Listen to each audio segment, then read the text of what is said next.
Story 1. Wife slept with her boss, suggested opening our marriage, then had second thoughts when I fell for another woman. Hello all, never once did I think I would get to this point, to the point of reaching out to strangers on the internet for guidance, but here we are.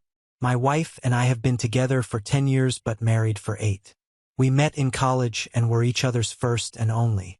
I honestly thought we had a unique and beautiful relationship because of that, but it appears it was just me. Some time ago, my wife began working at a new company.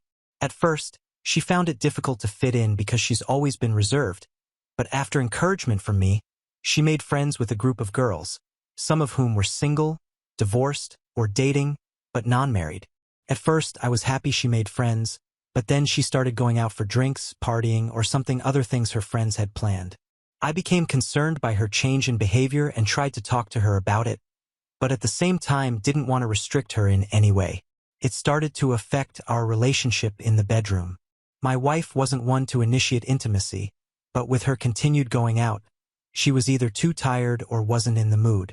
At some point, her company got a new manager who my wife and her friends had taken a shining to. She began mentioning him in passing, but got to a point where she was pointing out how he handled certain problems that didn't seem to be work-related. I questioned her on her fascination with this man, and she brushed off my concerns. She even started asking if I regretted not having more experience with women, to which I said no because she is all I ever needed. I swore I thought for a moment I saw a flash of sadness in her eyes, but she quickly changed the subject. She started mentioning open marriages as a way to spice up our marriage. I was taken back because my wife was never this kind of person and not that liberal, to be honest. I at first refused and questioned if this had anything to do with the new manager, to which she denied, but said she felt like she missed out, but at the same time didn't want to lose me, so this was a safer option. I warned her that she was playing with fire, then reluctantly and naively agreed, so we set some rules, mainly not to sleep with another person in our home. So for a year, my wife goes on dates, has one-night stands, then as if I didn't see it coming, somehow is in some kind of relationship with that manager. I, on the other hand, had a few dates but no one-night stands because it felt wrong to me. My wife would ask if I was fine but really wouldn't change her behavior. At some point, I felt the love I had for her, that pure special innocence of marriage, was gone, and it was destroying me inside. I ended up going on a date with an amazing woman who migrated over from South Korea. Conversation was effortless. She had the wit of a lightning-fast whip crack and a smile that had one forget himself. This, of course, led to more dates until we were intimate. I honestly never had sex like I had with this woman. I never knew a woman could be so giving and make one feel so desirable. At first, my wife thought it was cute, but as the months went by, she began questioning my relationship with my lover. I promptly pointed out that this was her idea and even she was in a relationship with the manager I was concerned about. She was silent, looked like she wanted to say something but held her tongue. She began coming home early to surprise me with dinner and get the house extra clean. She also started coming to my workplace to drop off lunch and began to initiate intimacy in the bedroom. Honestly, if it wasn't for her opening up our marriage, which I'm also to blame for agreeing to, all this would have had me jumping for joy. I barely gave in to her attempts at intimacy, and when I did, it was simply to get it over with. Something in me towards my wife died, and I could see she felt it too. I asked what brought on this change and what was different. The response I got was that she wants to show me that she loves me and is happy with me. I never intended to, but I burst out laughing. I asked about her little group of friends, her manager lover, or her one-night stands. She didn't respond that day and simply went to bed in tears.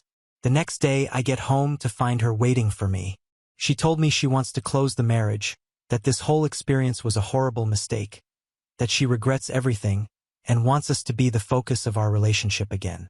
I told her to be honest with me and tell me what inspired all this in the first place, and wouldn't you know it, it was her group of friends that planted the idea because of their numerous sexual exploits, and when her manager came around, he surprisingly supported the lifestyle and encouraged my wife to live free.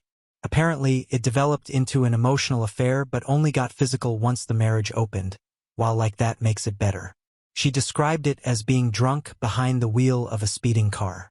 It was thrilling and intoxicating, but the price of this decision has become too much for her to bear. She sees now that she never needed a comparison, that what we had was truly unique and special, but now she feels like she destroyed our marriage and any chance of a life together. I told her I might not ever be able to see her as my wife again, and this made her break down in front of me. I simply held her in silence as she cried until she fell asleep in my arms on the couch. She has since left her job and cut off contact with all her friends and her manager, and even told me she's willing to spend the rest of her life making it up to me and work her fingers to the bone to be seen as a wife by me. But I haven't cut contact with my lover. My lover, quite frankly, makes me feel like a man, like I can challenge the world, and my wife hasn't in a while. Truth is, I don't know what to do in this situation. I would love to get the special feeling back if possible, but my lover basically saved me when I was at my lowest. Please help me. Forgot to add, we have our first marriage counseling session in a couple of hours. Not sure how that will go. Edit 1. We didn't expect such a response. Thank you also very much for your support and advice. I will post an update on our therapy session because quite frankly that in itself needs its own thread, but I will answer some questions. 1. My lover is not married, but she does know of the open marriage. 2. My intention for this marriage is still unclear, mainly because I feel as much as I love my wife, I cannot trust her yet. At the same time, I find myself unable to truly let go because of our years together, and the reason I agreed to counseling sessions was to figure out if I can come to a solution of sound mind and get off the indecisive train. 3. I didn't demand her phone at first because I didn't want to see an actual image of my wife with another man. The mental images and movies were bad enough, but to see the actual picture or whatever would have shattered me more than I already am. Forgot to mention this morning as I got out of the shower, I saw my wife holding my phone and silently shaking as she read a message I had received. I just took it from her and didn't say anything. The message was from my lover. It said, "Good morning, handsome. I slept in your t-shirt last night because I miss going to bed and waking up in your arms. I miss greeting the new day with a kiss from you." I think this messed up my wife quite a bit because she has basically been shadowing me for the past 2 hours. Even when I went for a jog, she never once jogged with me, not a single time during our entire relationship. I met her on an evening when my wife was on one of her dates. I was coming from out of a bookstore where I spent most of my evenings when this whole fiasco started. She, my lover, was being followed by a short, beefy man yelling at her. And when I saw him grab her arm and violently turn her around, I unconsciously stepped in. I practiced judo, but it's nothing spectacular. With that, I was able to restrain him and accidentally dislocated his wrist. It turns out she got him fired for sexual harassment and he didn't take it too well. Afterward, she insisted on buying me coffee as a thank you, to which I agreed. As for her reaction to the open marriage was at first hesitation. She was adamant about not being a home wrecker, but after she learned the full scope of my wife's actions from me, she basically threw caution to the wind. I saw him grab her arm and violently turn her around. I unconsciously stepped in. You have 2 options of stories you can tell your grandchildren. Either I saved your grandmother from a blackguard and she fell into my arms, or your grandmother once took a year off to try out a bunch of crap and I was totally okay with that. Update 1. The therapist seemed nice and experienced. She appeared unbiased and actually eager to help. Even though it was our very first session, my wife took it as an opportunity to lay it all out. It seems she confessed that this group of friends made her wonder if she had missed her chance because she was committed to her first boyfriend and had no other experiences, that she never had the same adventures some of these supposedly amazing women had, remember, some of whom are divorced but none are married. The therapist pointed out that this can be and often is detrimental to a marriage due to the difference in mindset. My wife seemed to agree, then added that after the new manager started approaching her, some of these friends encouraged her to see where it goes, that this was a chance for her to explore or discover herself. She obviously felt guilty, so she says, so she never did anything physical until one of the divorced ones suggested an open marriage as a loophole and told her that some couples come out stronger because of it.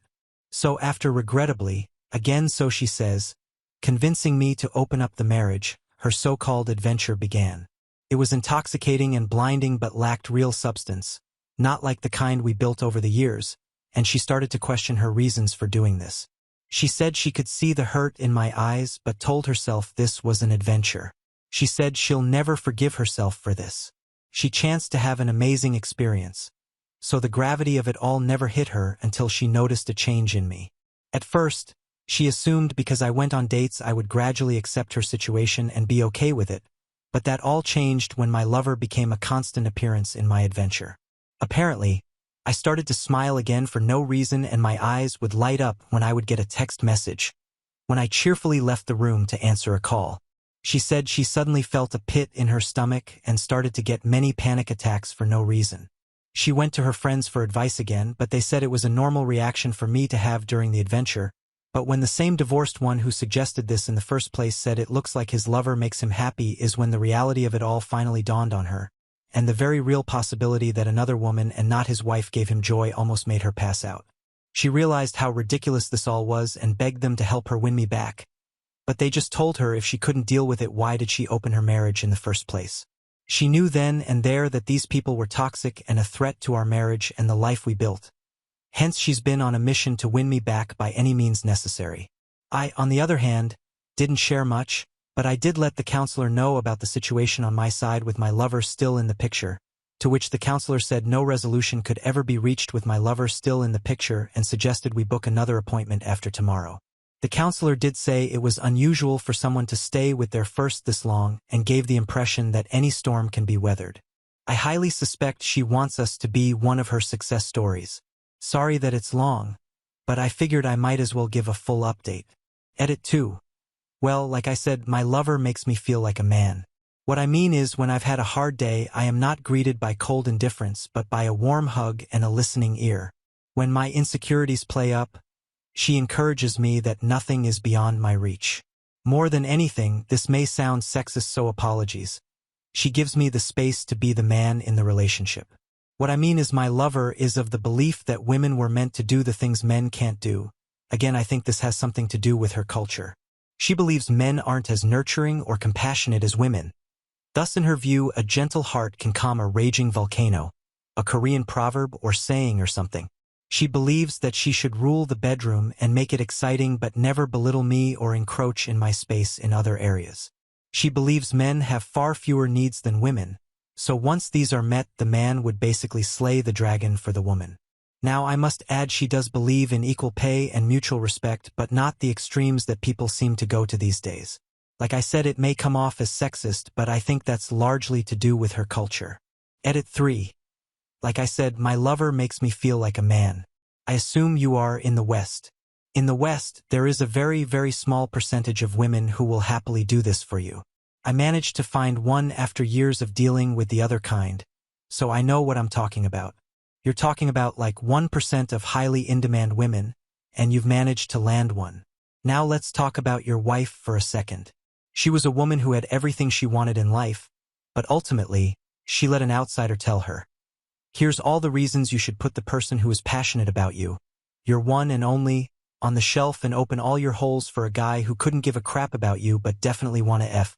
Sounds like what you're doing with your wife and lover right now. Are you determined to be like your wife? Will you take a girl who has eyes only for you and let her hang out to dry because you've got some idea in your imagination who your wife used to be in your history, and will dump a loving girl for someone who is married to you to check the got married box between affairs? If you are determined to be like your wife, then by all means stay with her. Here's the warning. Your wife only wants you now because you look like a catch, because another girl wants to steal you. That won't last. After you drop Korea Girl, you'll be back to square one, and when that happens, you'll have lost both your wife and Korea Girl because a woman who makes a man feel like a man is in high demand, and then you'll be back on here. Update 2. Thank you to everyone who has reached out. I apologize for not being able to reply to each and every one of you, be it inbox or on the post. Anyway, here's the update so far. Again, thank you all for your support. This has quite literally been an episode of Jerry Springer. I have since moved into an apartment owned by my brother for a ridiculously cheap price. He owns properties and would have let me stay for free, but I refused that. Just a little of what I have uncovered about my wife's behaviors and some unsettling things about her manager during our second session of counseling. I asked some of the questions that some Redditors asked. 1. If she was sure nothing physical happened before the opening of the marriage. She looked towards the ground and begged me not to make her say it. She said if she said it then it would destroy us. But after some pushing, she shared that it wasn't physical, but they touched themselves in front of each other. This douchebag convinced her that since it wasn't physical, it wasn't technically cheating and that they were simply enjoying each other's full beauty. I was absolutely floored by this, and she started shaking and hyperventilating. Snot even began flowing from her nostrils as she cried and apologized to me. At this point, even the counselor was taken aback and had a look of disbelief. My wife got on her knees and hugged my legs, saying how sorry she was. I then asked her what really changed her view of him. She said after she started pulling back from the group as a whole, his behavior towards her changed. Then one evening, as she was leaving a meeting, she passed his office and heard him speaking about her to another male colleague. He said he was surprised at how easy it was to get her and how she is living proof that you can't trust the quiet ones. When the colleague asked if he actually fancied her, his response was that she was a pleasant distraction and that he had absolutely no intention of breaking up with his fiancée. He even added that this was simply to get it out of his system because the only woman who has ever understood him was his fiancée, and he didn't want to break up with her. He also mentioned how he felt bad for me, but you snooze, you lose. My wife, upon realizing that she was nothing more than a piece of meat to this man, added by the fact that she betrayed me for a cheap thrill, actually made herself slaughtering in that moment. She said she left her workplace and vomited in the parking lot. She also added that her first thoughts were, "What have I done? And my name? Please forgive me. I'm so sorry." I then asked her if she loved him and when it was that she stopped loving me. She looked me dead in the eye through tears and said she never stopped loving me, which honestly makes it worse, and that he was just something different. She thought it was love but now realizes how foolish that was. She squeezed my arm with surprising strength and said she knows she messed up, but she misses us and the connection we had before all this. She even suggested we move away and start afresh, just the two of us, just as it was meant to be. I then told her it wouldn't be fair to my lover and that I need time away from her to process all of this. It was like she had a meltdown at those words. She started sobbing harder and saying incoherent things. She held on to me as if I was going to disappear. Took some time for both me and the counselor to calm her down. The counselor managed to convince her that maybe time apart could help us heal. Now I wish I could end the update with just this. But as we got home, my wife got a video call from her laptop. It was one of her former friends in tears. Turns out that after my wife resigned, this friend and the manager began a fling of their own, but apparently she had a pregnancy scare which caused him to basically turn into Dr. Jekyll. To make matters worse, she had a boyfriend whom she apparently could see a future with him, and the only reason why she even had a fling was because she was curious of the experience. Funny how that seems to be a trend. Her boyfriend found out because he discovered an email between the two discussing the potential pregnancy. But the manager basically accused her of baby trapping him. Of course, he left her, and the reason why she made contact is because she was under impression that my wife managed to save our marriage and was desperately seeking advice. I just turned and left and have been staying in the apartment ever since. Once again, thank you all for your thoughts and helpful advice. Update 3. First and foremost, thank you to everyone who took the time to reach out and share either helpful advice, your own similar life story, or just offered an ear for me to rant. It truly means a lot. Well, quite a bit has happened. The former friend who had the pregnancy scare was indeed pregnant, but the stress of losing her boyfriend and being humiliated by the affair caused her to lose the baby. She basically turned ballistic, went full scorched earth on the manager. She exposed him to all upper management and his fiancée. I happened to find his fiancée on Facebook, was curious, and this woman is basically the poster child, a pretty small-town girl. Based on her profile, she's a special needs teacher who is a homebody and is very family-orientated. My very first thought was, what the hell is he doing messing around with other women when he has got her at home? Honestly, why men like him end up with women like her is one of the greatest mysteries of life. The former friend actually got in contact with me. She wanted my side of the version of events because she was collecting evidence against him, but she wanted to do it in person. She already had her COVID test and so did I, and I agreed. From the moment I saw her face, I knew she was broken.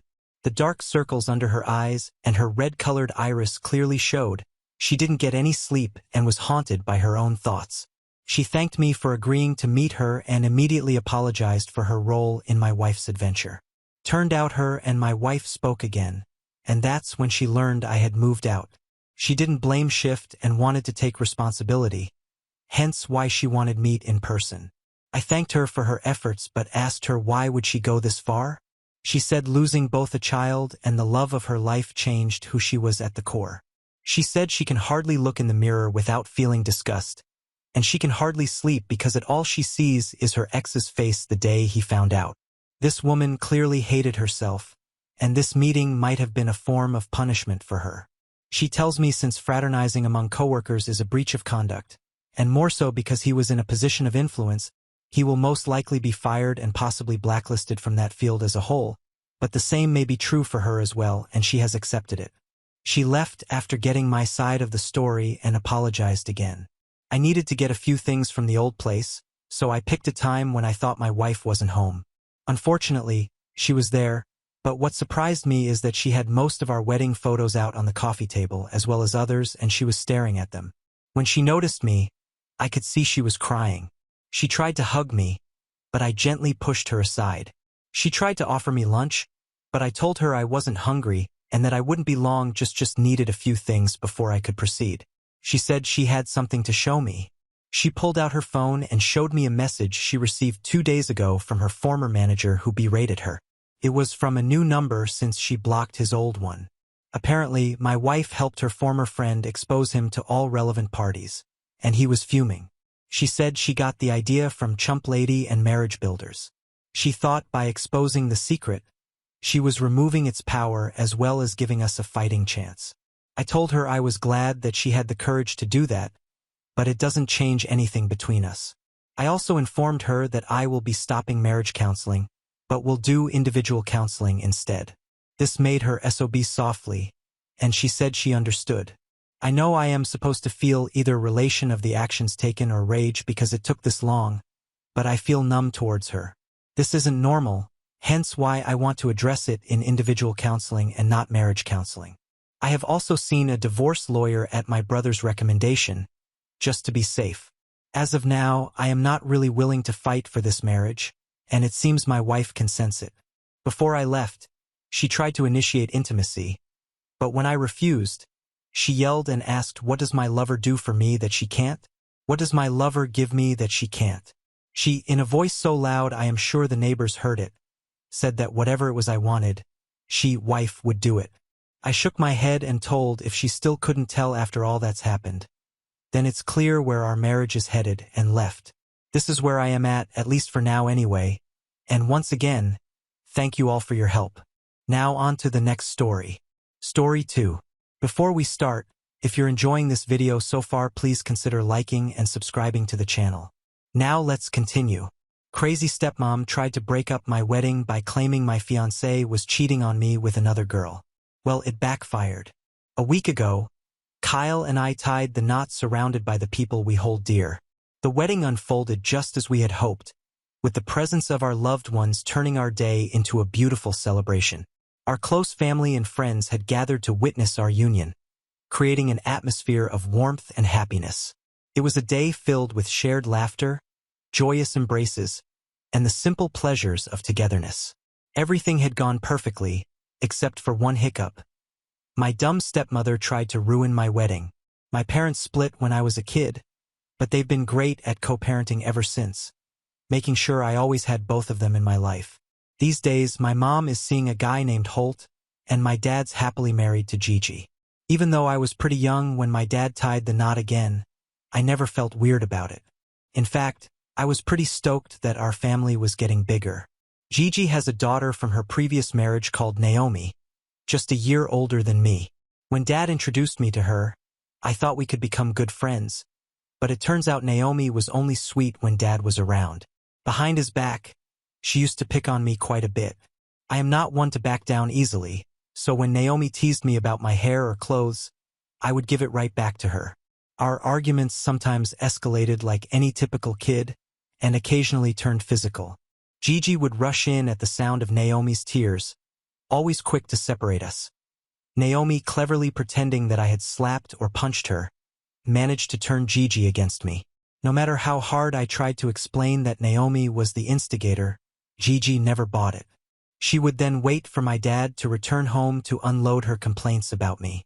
My dad, thankfully, never took sides, and would just be upset that Naomi and I fought. As the years passed, our relationship continued to sour. Mom started to notice how Gigi and Naomi treated me when Dad wasn't around, so she talked to him about it. Since then, Dad started taking me out on these weekend outings, just the two of us, creating a space where we could spend quality time together. I have grown to cherish these moments, appreciating the undivided attention and the chance to share all my thoughts and concerns with him. When Gigi discovered this, she wasn't pleased at all. She insisted that Dad should include Naomi in these outings, but fortunately, Dad stood his ground and refused. Before tying the knot with Kyle, we spent 6 wonderful years dating. During that time, I introduced him to my parents during numerous family dinners. On one occasion, amidst the cheerful atmosphere while we shared stories and enjoyed the meal, Gigi suddenly stopped eating and looked at the both of us intently. I looked at her curiously, and she then boldly remarked that Kyle was too good-looking for me. The room fell into an uncomfortable silence, prompting my mother to inquire angrily about her remark. Gigi attempted to brush it off as a compliment to Kyle. However, Kyle was just as upset and stood up for me, expressing that she should not talk about us this way. He continued to tell her how fortunate he felt to be with someone like me. His words brought a smile to my face, and I felt grateful for his support. The dinner continued after that, though 12's failed attempt at humor lingered like an uninvited guest. Returning home, her words continued to sting, lingering in my mind. It was undeniable that Kyle, standing at 6 feet 2 inches with a well-built physique from regular workouts, fit conventional standards of attractiveness. In contrast, I stood at 5 feet 5 inches and carried a bit of weight. Surprisingly, Kyle had never made me feel insecure about my body. Our love life was healthy, and he never uttered a word about my weight.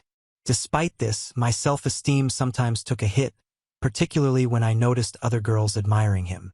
12's comment that night hit close to home, yet the knowledge that Kyle had immediately defended our relationship reassured me. Over the years, Gigi continued to make subtle yet hurtful comments about my appearance whenever we were left alone during my dinners with my dad at his place. Whether it was a remark on my choice of clothing or a sly comment about how I should consider hitting the gym more often, her words chipped away at my confidence. These comments, often disguised as concern or casual observations, created a persistent undercurrent of self-doubt. Kyle, whenever he overheard her remarks, always defended me.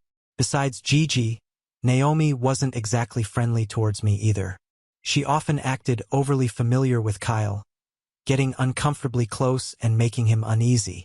Despite Kyle expressing his discomfort to her multiple times, she continued to behave inappropriately with him whenever she got a chance. On one Thanksgiving celebration with family and friends during a truth and dare game, someone dared Naomi to sit on the person she liked the most.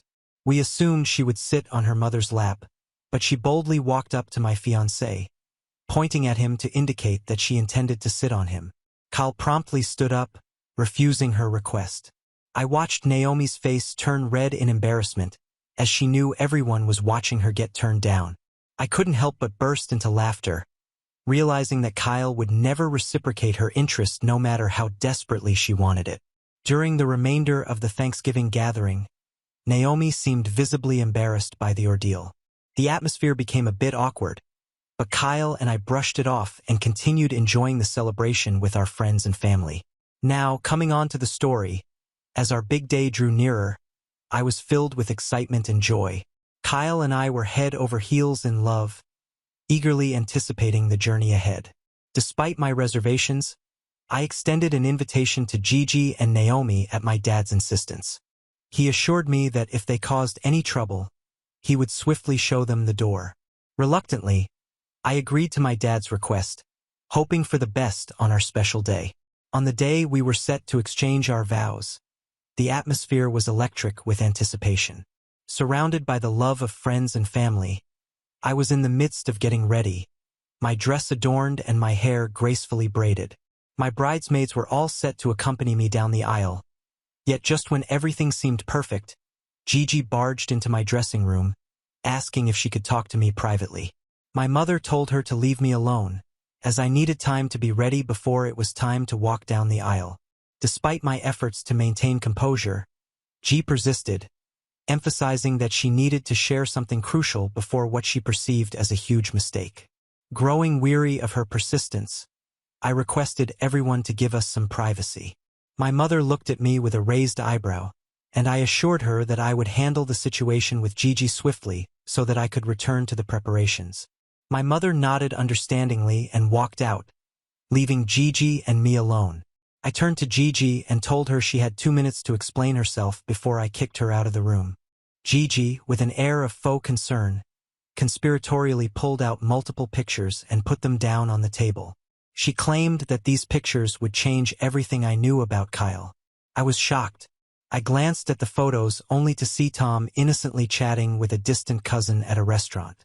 Gigi told me that she had found Kyle talking to this mysterious woman while she was out for dinner last week and had snapped these pictures so that I wouldn't be surprised later to find out about his alleged infidelity.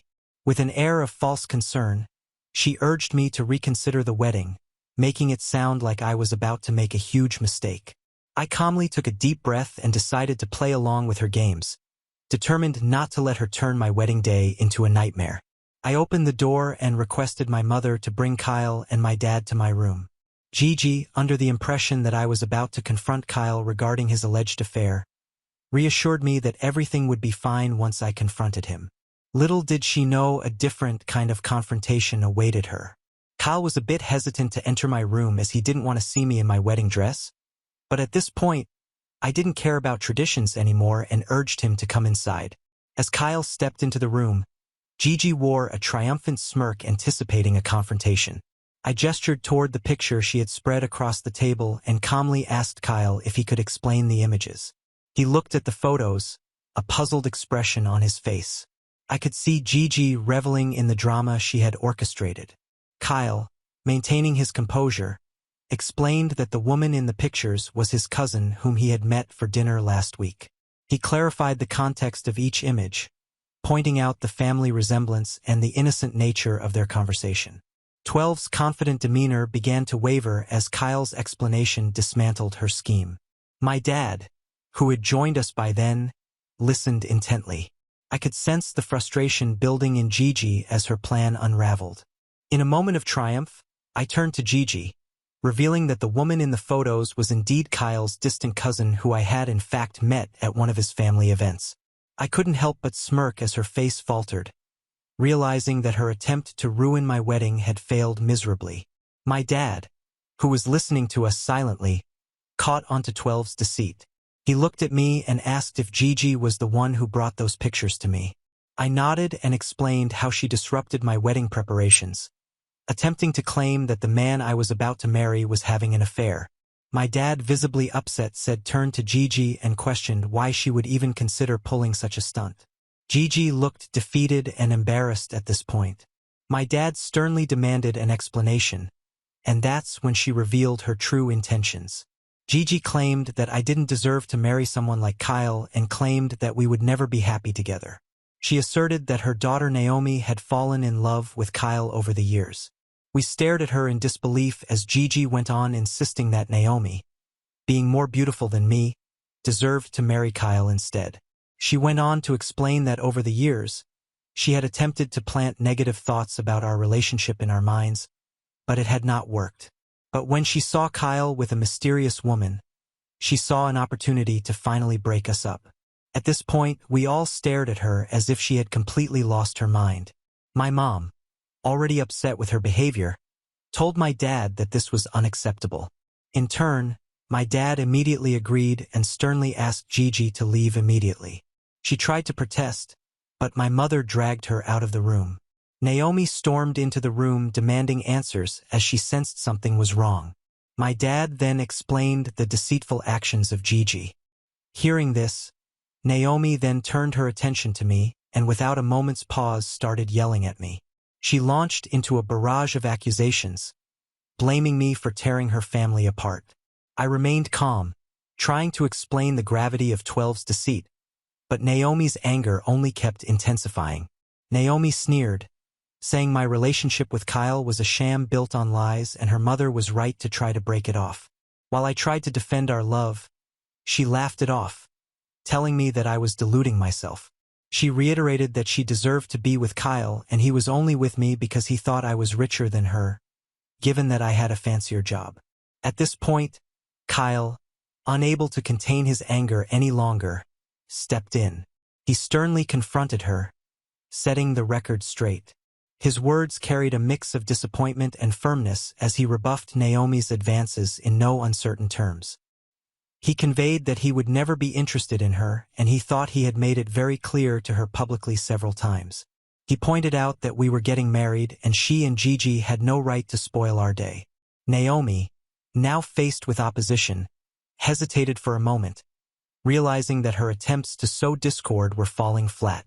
Throughout this confrontation, my father tried to act as a mediator, attempting to bring reason into the chaotic exchange. Despite Naomi's relentless accusations, he stood by my side and eventually realizing that Naomi was not going to give up, he asked her to leave our wedding with Gigi. Naomi appeared taken aback by this unexpected turn, and a sense of satisfaction spread across my face. After their embarrassing exit, I turned to Kyle, a mix of frustration and amusement on my face. We shared a knowing glance and he burst into laughter looking at the innocent images that G had twisted into something so devious. We were grateful that our relationship had weathered this bizarre storm. The wedding continued, unaffected by 12's ill-conceived interference. Our vows were exchanged, and the celebration with our loved ones resumed. It turned out to be a day filled with joy and laughter, just as we had dreamed about. As the festivities continued, I couldn't help but feel a sense of satisfaction. 12's plan had backfired, and her attempt to cast doubt on my relationship had only strengthened the bond between Kyle and me. Kyle and I had a wonderful honeymoon.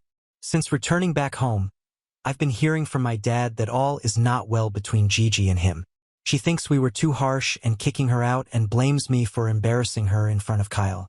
Mom and Dad Naomi too has sent me several messages claiming I am sick for embarrassing her mother and continues to warn me that I would never be happy with Kyle. This is starting to get to me, so I would like to know Aita for exposing my dumb stepmother's allegations and then kicking her out of my wedding. Update 1. It's been a few days since my last update.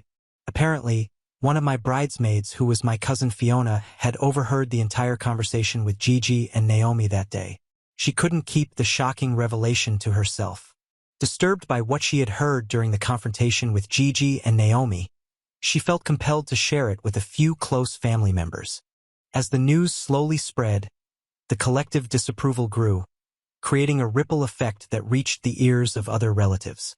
The story of their disruptive actions during my wedding became a topic of conversation within the family, triggering a cascade of disapproval and disappointment. All of our relatives were as shocked as we were when we first found out about their deceitful scheme. The unanimous sentiment within the family is one of agreement that what Gigi and Naomi did to me was undeniably wrong. Gossip and shared indignation worked swiftly, causing the family to collectively shun Gigi and Naomi. I have received several concerned phone calls and messages from relatives who were previously unaware of the disruptive events that unfolded during my wedding. Today, I invited my dad over dinner as I hadn't seen him since the wedding. When he arrived, I noticed how visibly different he looked, not like his usual self. During our meal, my dad opened up about how Gigi and Naomi were making his life increasingly difficult.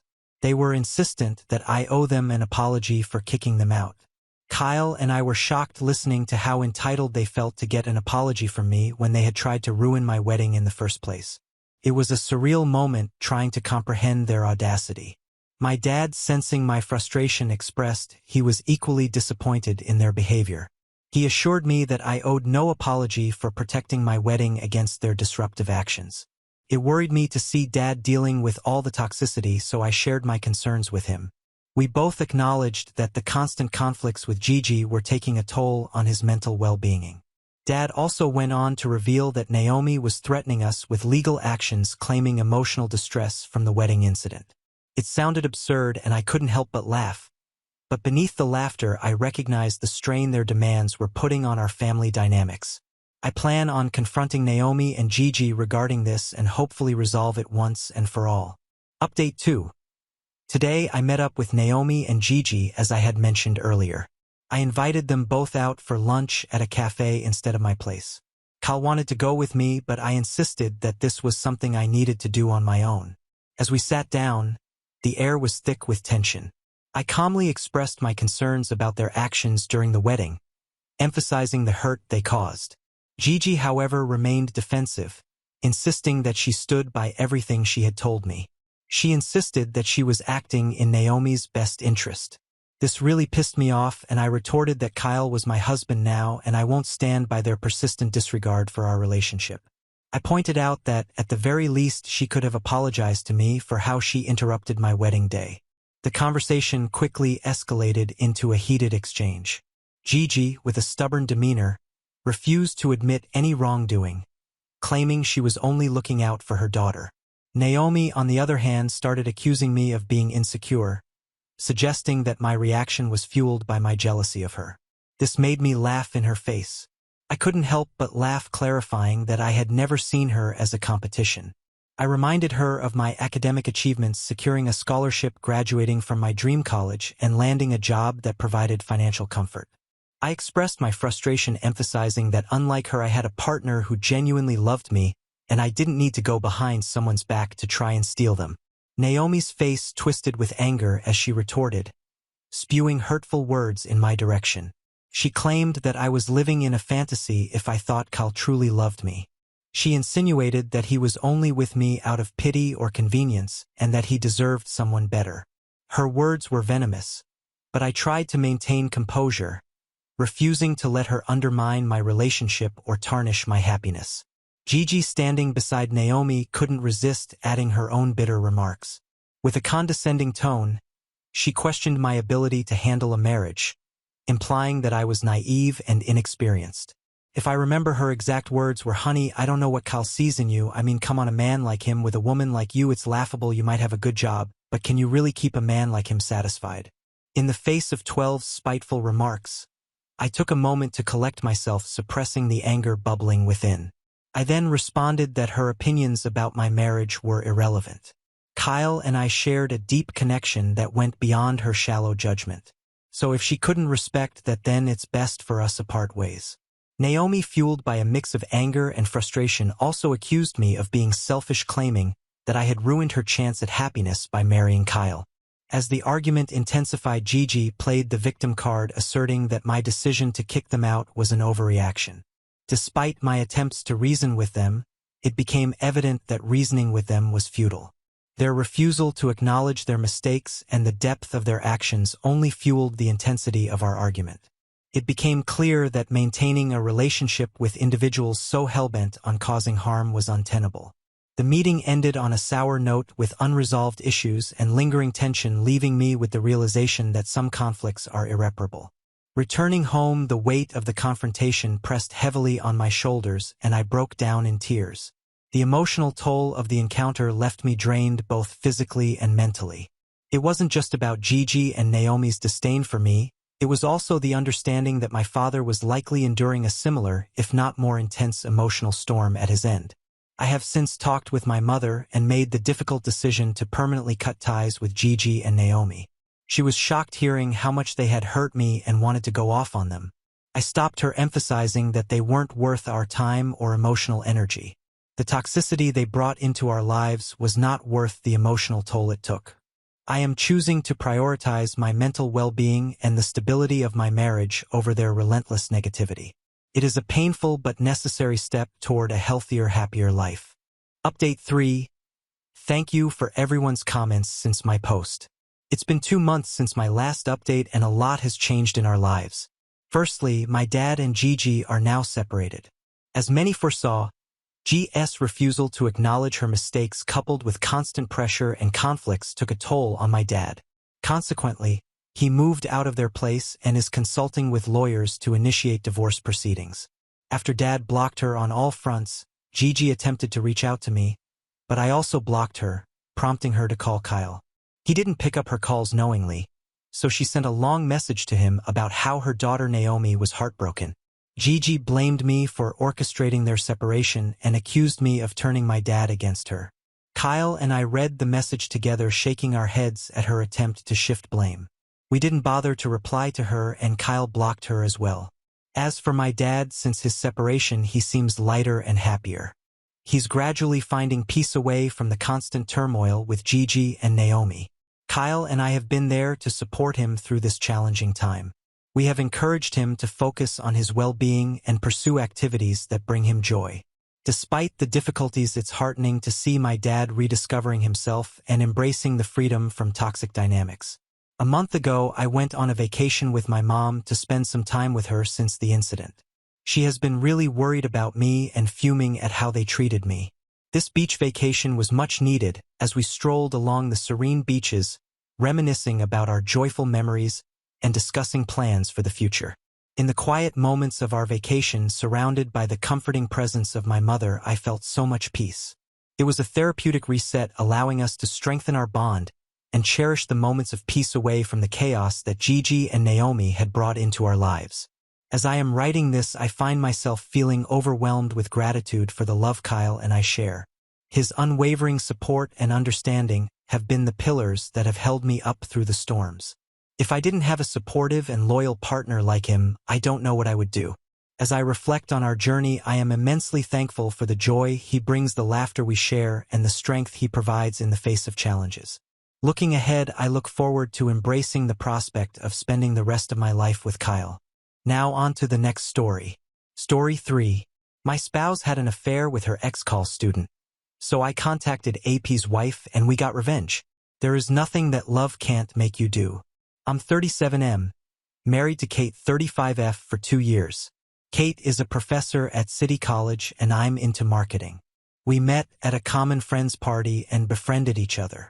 We got connected on social media, but nothing happened between us for a long time.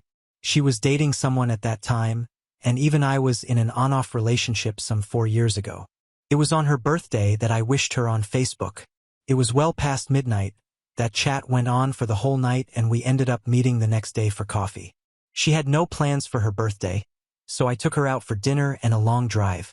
It started from there, and fast forward to 2 years back, we got married.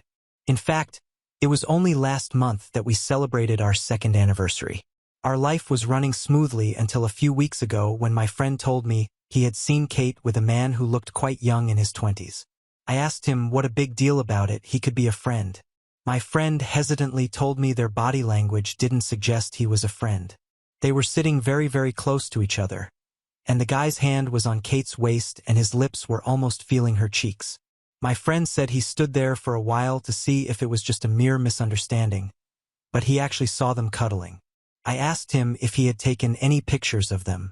He said it happened so suddenly that it just didn't click him to take pictures. Besides, it was a public place and he was afraid that people would have frowned at him for clicking a couple in their romantic moment. Although I believed my friend, it was just too vague to confront Kate about this. I could not just label her to be a cheater on the basis of what my friend had seen. On returning home, I saw Kate busy reading a book. I wanted to ask her if she had met her friend that day, but I couldn't figure out the best way to ask this without sounding suspicious. It would have been easier if we were a couple who shared every minute details of the day with each other. It wasn't that we didn't share anything, but we didn't share everything, just the important ones. In order to get into the zone, I started small talks with Kate. I made up a story that I bumped into my school friend today at a client meeting. He was our client and we ended up having lunch together. Her reaction was very generic. "Oh, that's nice. Must have been great catching up with your old friend." I was like, "Yeah." I further asked her about her day. She said it was just normal, nothing special had happened, and got back into reading her book. I sensed that something was off. If that guy was her friend or colleague, she would have told me about having lunch with him. He was indeed not her friend. From that day onward, my mind got alert and I started noticing Kate very closely. I noticed her for a few days but found nothing suspicious in her behavior. However, I just couldn't let it go. So I made my next move, checking her phone. So that night when she was asleep, I logged into her phone. Her inbox and social media were clean except for the general chats from her colleagues and students. Then I checked her phone log, but nothing seemed suspicious. I scrolled the history to look up the call history of the day when my friend had seen her with a man. I found a phone call just during the time my friend had seen them together. The contact was saved as Rumi16, which meant he was her student of the 2016 batch. Kate saves the contact of her student with name and batch number for easy recognition. I was perplexed. It was still believable that she was sitting closely with a friend, but with her student it sounds so weird and gross. I realized that I scanned the chats of her colleagues and friends but didn't see the chats of her students. Your wife sleeping with her student is the last thing one can imagine. I opened her WhatsApp again and looked for R's chat, and there it was. She had been sexting him for the last few months. Prior to that, the chat was of 2016 with messages of farewell and good wishes. It seemed that 2 months ago he texted her that he was back in the city. Apparently he moved to Texas after his graduation. I didn't have the time to read all the messages one by one, so I exported the chat to my mail and deleted the history. I wanted to read everything she had been saying to her young lover. I spent the night reading and rereading the conversation. After reading the messages, I got to know that we were in a physical relationship while he was still in college. It started when Kate started taking his class in his final year. Rumi realized that Kate was having a soft corner for him, and hence he started softly flirting with her. Kate ignored it initially but indulged and confessed to him that she felt an unresisted desire to feel his body. That's how their physical relationship started. However, towards the end of college he fell in love with a girl, apparently the daughter of a rich businessman in Texas, and decided to move to Texas with his girlfriend after graduation. Kate got disheartened to know, and to cheer her up Rumi did her multiple times during his last few months of stay in college. When I was reading the text on her phone, I read only until the farewell wishes and didn't scroll up further, but I am glad I exported all the chat, which helped me understand the full story. I'm sure Kate wouldn't have revealed all these in detail. You know the fun part? Kate was dating someone else during that period. This means that she has always been a cheater. Kate and Rumi had been NC since he moved out, just normal wishes on birthdays and Christmas. Some 3 months back Rumi texted her that she had shifted back to the city with his wife. His rich GF from Texas was now his wife, and now he is taking care of his Phil's business in the city. Rumi initiated the conversation with Kate by saying he missed her body and wanted to taste her again. Kate's initial response to his advances showed that she resisted, but eventually she gave up and slept with him a few times. Scanning in the messages, it looked like it was 4 to 5 times. By the time I finished reading the chats, it was already dawn. I had worked the next day, so I tried to get some sleep. By the time I woke up, she had already left for college. I also made my breakfast and went to the office. When I returned from the office, Kate wasn't at home. Usually she comes back from the college by 5 p.m., but it was 7 p.m. and she had still not arrived. She usually used to hang out with her friends and colleagues after college, and it never bothered me. This time it was different. I wanted her to be home so that we could have the confrontation and get done with it. I had all the evidence, so there was no point beating around the bush. The revelation was suffocating me, and I wanted it to be over as soon as possible. As the time passed, I got restless. I called her and asked her to come home. She asked me if everything was fine because I had never done like this before. Within 30 minutes she was home. When she entered the house, I was sitting on the front porch. She understood that the matter was serious because I was neither with my phone or iPad, just sitting idle. She rushed toward me and asked me what was wrong. I told her, "Sorry I disturbed your meeting with Rumi. That's his name, right?"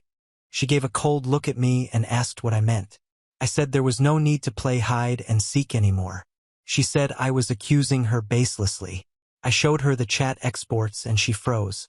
She stood silent for a moment and then accused me of breaching her privacy. Really? I sneaked into her phone and that was a privacy breach, and she sneaking into other men's pants is no crime, wow.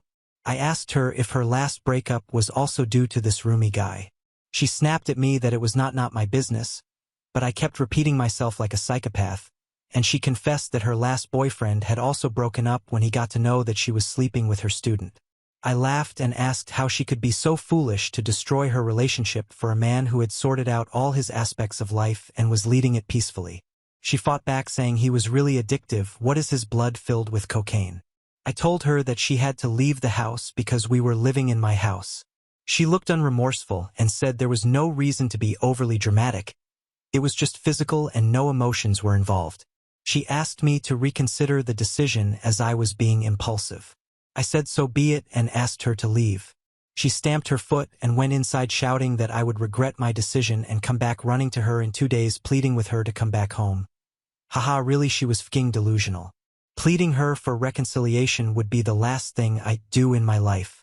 She packed her stuff while I sat on the front porch. While leaving, she didn't even look at me and went out straight. I told her that I would be sending the divorce papers soon and that if she had the same level of self-respect as that day, she should sign it uncontested. She didn't say anything and left. She was behaving as if it were my crime, and I made the mistake of checking her phone and uncovering her cheating. While leaving the house, she gave me an evil vibe that she was not going to let it go easily. If she had been civil, I would have let it go. But the way she showed her tantrums, I badly wanted to destroy her ego. I searched for this roomie on social media before he would block me. I scavenged his wife's profile and sent her the request as her account was private. Meanwhile, I hired a lawyer. R's wife didn't accept my request even after 2 days, so I didn't wait for her further. I sent her a few sections of the sex chats between Rumi and Kate, and she replied to me within an hour asking about me for more details. I told her that I was Kate's husband with whom Rumi had been sleeping. I also sent the section of the chat where Rumi was talking about her and her rich dad's business. She asked me if I could send her the whole conversation. I actually wanted to meet her and reveal everything, but didn't make the move because it would have looked creepy. I asked for her email and sent it to her. She asked me how did I discover the truth, and I told her everything in detail. I told her to read the messages carefully and she would get all the clarity. After a couple of hours, she responded asking if I had confronted this Kate. I said yes. She said that she would involve her father to deal with Rumi and went offline. I wanted to check the status with her, but she has been offline since the conversation. It's been 3 days since then, hence I'm scared for that woman if she is safe. Rumi was using her for her father's money. I'm afraid he had harmed her after she got to know the truth. I'm trying to reach out to her through other social media and emails, but no luck. Hopefully she is fine. Meanwhile, my lawyer is working on getting divorce papers ready. I'll make an update when the situation escalates. Update 1. Thanks for the affirmation. I really thought I was making an impulsive decision, but I did it anyway. I felt so positive when everyone patted me on my post and sent me kudos saying I made a brave move. Thank you all. Okay, so I have some updates. Remember I said R's wife was not responding? She disappeared for a good week. When I finally got a response, I was not relieved but suspicious if it was she or if it was Rumi from her phone. So I asked her for a call. She saw my messages where I was showing my concern about her safety. She called me immediately, and then I was relieved. She told me that as soon as she completed reading the messages, she took the first flight to Texas. She was alone in the city and didn't want to deal with Rumi alone, who sounded so shady on the chat. So she involved her parents. She had switched off her phone for a week at her lawyer's suggestion because Rumi was trying all means to contact her. Her parents were afraid that if he got to talk to her, he might be able to convince her by giving some shit reasons. She said she was not dumb to fall for his words, yet she followed her lawyer's advice. Do you know what Refill do to him? It is classic. They didn't confront him regarding the cheating. Instead, they said that they had identified some accounting issues in the office handled by Rumi, and until it was over he should stay away from his wife. Rumi was not able to place his fingers on the sudden suspicions of his in-laws. His Phil thought that a cheating case in court would not have done a lot of damage to Rumi because the court doesn't punish you for infidelity. At max, he would have been asked to pay alimony for the mental stress of his wife, but his Phil didn't need, he wanted to destroy him. A few days after this, do you know who reached out to me? Rumi. His exact words were, "Dude, your wife is f***ing delusional. She is making up stories and insisting I marry her. Doesn't she know I'm 10 years younger than her? Yes, we had sex, but I can't marry everyone I sleep with." What happened was when Rumi told Kate about his issues with his in-laws, Kate said that it was I who had leaked the chats to his wife, but Rumi said that no one was talking about the affair. They were concerned about the accounting issue in the company. Rumi thought Kate was using the opportunity to convince him to marry her. I was actually laughing at his messages. He is no less delusional than Kate. He genuinely thought that his in-laws were upset because of the accounting issues and had no clue about his cheating. At least a month after the D-Day, the divorce paper was ready. I called Kate's mother and asked if she was staying with her. She was shocked at my question because Kate was not with her. She asked me if everything was fine. I told her the truth. She didn't believe me and wanted me to share the evidence. By then I was so exhausted proving this to everyone that I didn't care to make her leave me. I told her that I was sending the divorce papers to her house and told her to get it signed by her daughter. An hour after that my phone was bombarded with Kate's abusive voicemails accusing me of destroying her in ours life. I didn't block her because I wanted to see her true colors and how low she could stoop to abuse me. My relationship with her might be shorter compared to some of you who shared their cheating wife/husband stories, yet I was with this woman for 4 long years. I married her and it was indeed painful to separate from her. When she was done abusing me, I blocked her. It's been a week since then, but she has yet to sign the divorce papers. I checked with R's wife as well to see if her divorce proceeding has begun. That princess is holidaying in Vegas to get out of the depression while her father is dealing with Rumi. Rich people have their own way of dealing with things. I'll update once all these are over. Right now I just want to stay away from Kate's thoughts as much as I can and move on with my life. Little inspired by the Princess Rai's ex-wife, I'm also planning for a solo trip. No, not to Vegas, but to Montana. Hopefully I come back strong and fresh after my mountain trek in Montana. Thanks for hearing me out and cheering for me. Now on to the next story. Story 4. I slept with my wife's affair partner's wife and I am divorcing her soon. We got married almost 3 years ago. She started having an affair with her co-worker 1 year ago. I got to know that because I saw his car outside my house one day. I had my suspicions. I hired a PI and gathered evidence that she was having an affair with him. I was angry. Then I got a call from the coworker's wife that she came to know about the affair. She only had texts they used to send, but I have all the receipts of their hangouts together. We decided to confront them. We used to meet up a lot. She told me she had suspected his affair since her pregnancy. They have 3 children together. One day we had an idea that we should sleep with each other as revenge. We did, and not gonna lie, it felt good. We have been meeting and having sex for a while. She is an amazing woman. I would say she is better at some things in bed than my wife. Mostly I am very angry towards my wife because in some of her texts with her affair partner, she and AP made fun of AP's wife, saying things like she has gained weight, her vagina was destroyed, and other disgusting stuff. I cannot believe that she would say something like this while being a woman. She even made fun of my fertility issues, saying that I am not a man because the chances of me having kids is very low. I do not feel bad about my affair. I like the sex life I had with AP's wife way more than my wife. She hardly ever gives me oral but expects me to give her one at least. AP's wife was more enthusiastic about it, and it was the best oral I ever had. AP's wife wants to tell his husband. I guess we are both tired about carrying out the revenge affair. We both got carried away. We were both so driven by the revenge that we got addicted to it. I will confront my wife soon. I already have the divorce papers ready. Since we do not have a joint account or marital assets, it will be easy for us. AP's wife might have some problems because they have kids, but she has the power to take them to cleaners. I know I sound like an awful person, but I am already checked out of my marriage. Updates 1. I slept with my wife's affair partner's wife and I am divorcing her soon. I totally forgot about this Reddit account. Well, I do have an update. Like most of your request, Ed, I served her divorce papers on 16th of July. I delayed because I needed to get something in order, so I served her divorce papers at her work. When she came home, I packed up her things and told her to go and stay with her dad. She did what typical cheaters do. She begged, apologized, and blamed me for her affair. I was prepared for all of that. She was stubborn and told me she will not leave and will fix our marriage. I reminded her the house belongs to my parents. Their name is on the house. If she doesn't leave, I can call them and have her evicted. I had already called her sister. I thought she would take her away from me, but her sister blamed me instead, that I am not a good husband if I'm giving up my marriage that easily. This is where I became a bit petty and told her this is very hypocritical coming from a woman who left her husband for his cousin. I guess the apple doesn't fall far from the tree. She slapped me. I warned her this is their last chance or else I will call the police on her for assaulting me. After she left, the messages didn't stop. I didn't block her because I wanted to screenshot some of it. She said she was sorry, begging me to take her back. She mocked me and said she never enjoyed any love making that we did, and she and her AP had sex on every furniture in our house. I don't know how much of it true, but I will be replacing my furniture regardless.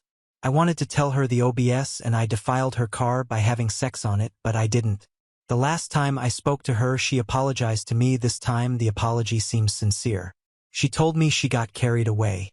Lately she has been thinking about having kids. As I have mentioned in my previous post, I cannot have children. She knew that and told me she wants to be child-free, but now that she is in her mid-30s, she has been really wanting to become a mom, and the fact that I cannot give it to her angered her and cheated just to cope with it. She told me she was wrong and I was the best partner and husband anyone could ever have, but she just wanted more.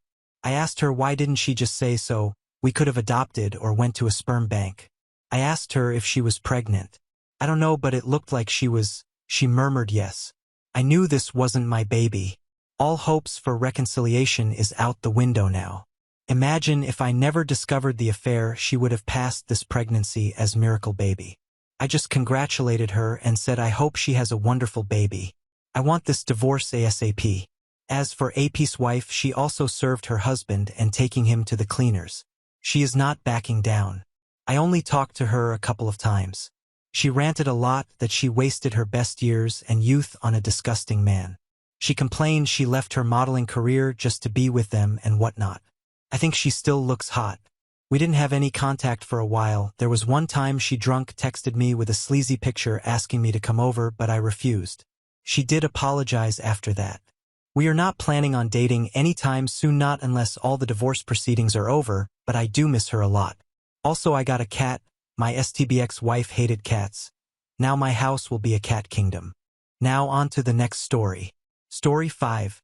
Wife falsely said I cheated, but it backfired badly because it was her mom who exposed her affair to me. Now, my in-laws want to make me inherit $2 million while disowning her. My wife, Nicole, 27F, and I, 29M, had been married for a year, but recently I filed for a divorce after I found out that she had been cheating on me with one of her coworkers. Interestingly, it was actually my in-laws who exposed the affair to me and suggested that I file for a divorce as soon as I could. Nicole is the single child of her millionaire parents who own a massive pharmaceutical company. She and I met on a dating app around 3 years ago, and we hit it off on our very first date, so we've been together since then. After living together for 1 year, I decided to pop the question, and we got married soon after. Her parents, I'll refer to them as Frank and Leah, were really cool people and always seemed to like me. In fact, Nicole sometimes used to joke that I was the son that they never had, and it really felt that way because right from the first time that I had met them, they treated me like one of their own. They were very warm and kind people and did not have any airs about them. Even though they were really wealthy, they were always very grounded and humble, and that's one of the things that I like the most about these people. I personally don't have a very good relationship with my parents, and I grew up in a very emotionally disturbed household. My parents didn't love each other but didn't get divorced either because they thought that they had to stay together for my sake. So they would end up fighting almost every day, and neither were they happy together, nor was I. Neither of my parents was particularly affectionate, and even though I am still in touch with both of them now and they are still married, things are still the same way. Family dinners are almost always an obligation rather than something that any of us actively want to be a part of. But with Nicole's family, it was all very different. It felt like my own people, and I got very comfortable with them very quickly. So, I had always known that they liked me, but I never imagined that if it really came down to it, they would pick me over their own daughter. And that's where my dilemma is right now, because they want to make me the heir of their inheritance since Nicole had been cheating on me, and they want to make up for it. I don't know whether to accept it or not because Nicole is pretty furious about it, and at the end of the day it is rightfully something that belongs to her, and I'm only getting it because she cheated on me and her parents ratted her out. I'm emotionally devastated, but I still don't understand if it would be the right thing to do, and I certainly do want to take that money, since it is $2 mill. I had a lawyer evaluate everything and got to know that it's a pretty insane amount of money that I will be taking away from Nicole if I accept my in-laws' offer. So I'm really confused about what to do right now. Nicole and I have always had a very smooth and loving relationship. We would have small fights like any other couple, but we would always manage to be able to work them out. So when my in-laws invited me over to their house on my own and told me that they wanted to discuss something very important with me, I had no idea that they were going to tell me that Nicole had apparently been cheating on me with a coworker of hers. Nicole worked for her dad's company and was in charge of recruitment. It was a family business, so it was easier for them to keep an eye on her, and they had noticed that she was spending an extraordinary amount of time with one of their newest recruits. What was really disgusting was the fact that the guy that had been having an affair with was much younger than her. He had just graduated from college and was barely 21. It was legal, but it was just so strange that she, in spite of being happily married, felt the need to go look for love outside of her marriage. They had noticed the increasing closeness between the two of them and had even asked Nicole about it just to keep them honest. But she reassured them that the two of them were just close friends and were getting along well. That was it. There was no fraternization happening. It was concerning for them as well because not only was it bad for our marriage, it could possibly open them up to potential lawsuits as well, because Nicole was in a senior position compared to the guy that she was having that affair with, and if they happened to break up, he could very well use it against the company and sue them if he wanted to. So my in-laws had asked her several times if there was anything that they should know about their relationship, but she told them that it was strictly professional and there was really nothing more to it. Unfortunately, as much as her parents wanted to believe her, it was impossible, because in spite of their repeated warnings about her friendship with that guy, she refused to back down and would even meet him outside of work. They didn't tell me about it at first because they didn't think it was their place to say anything.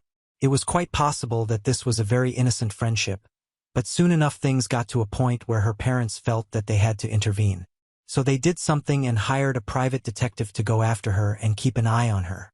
They were pretty, so money was not a problem, and they managed to get a professional to do the job for them.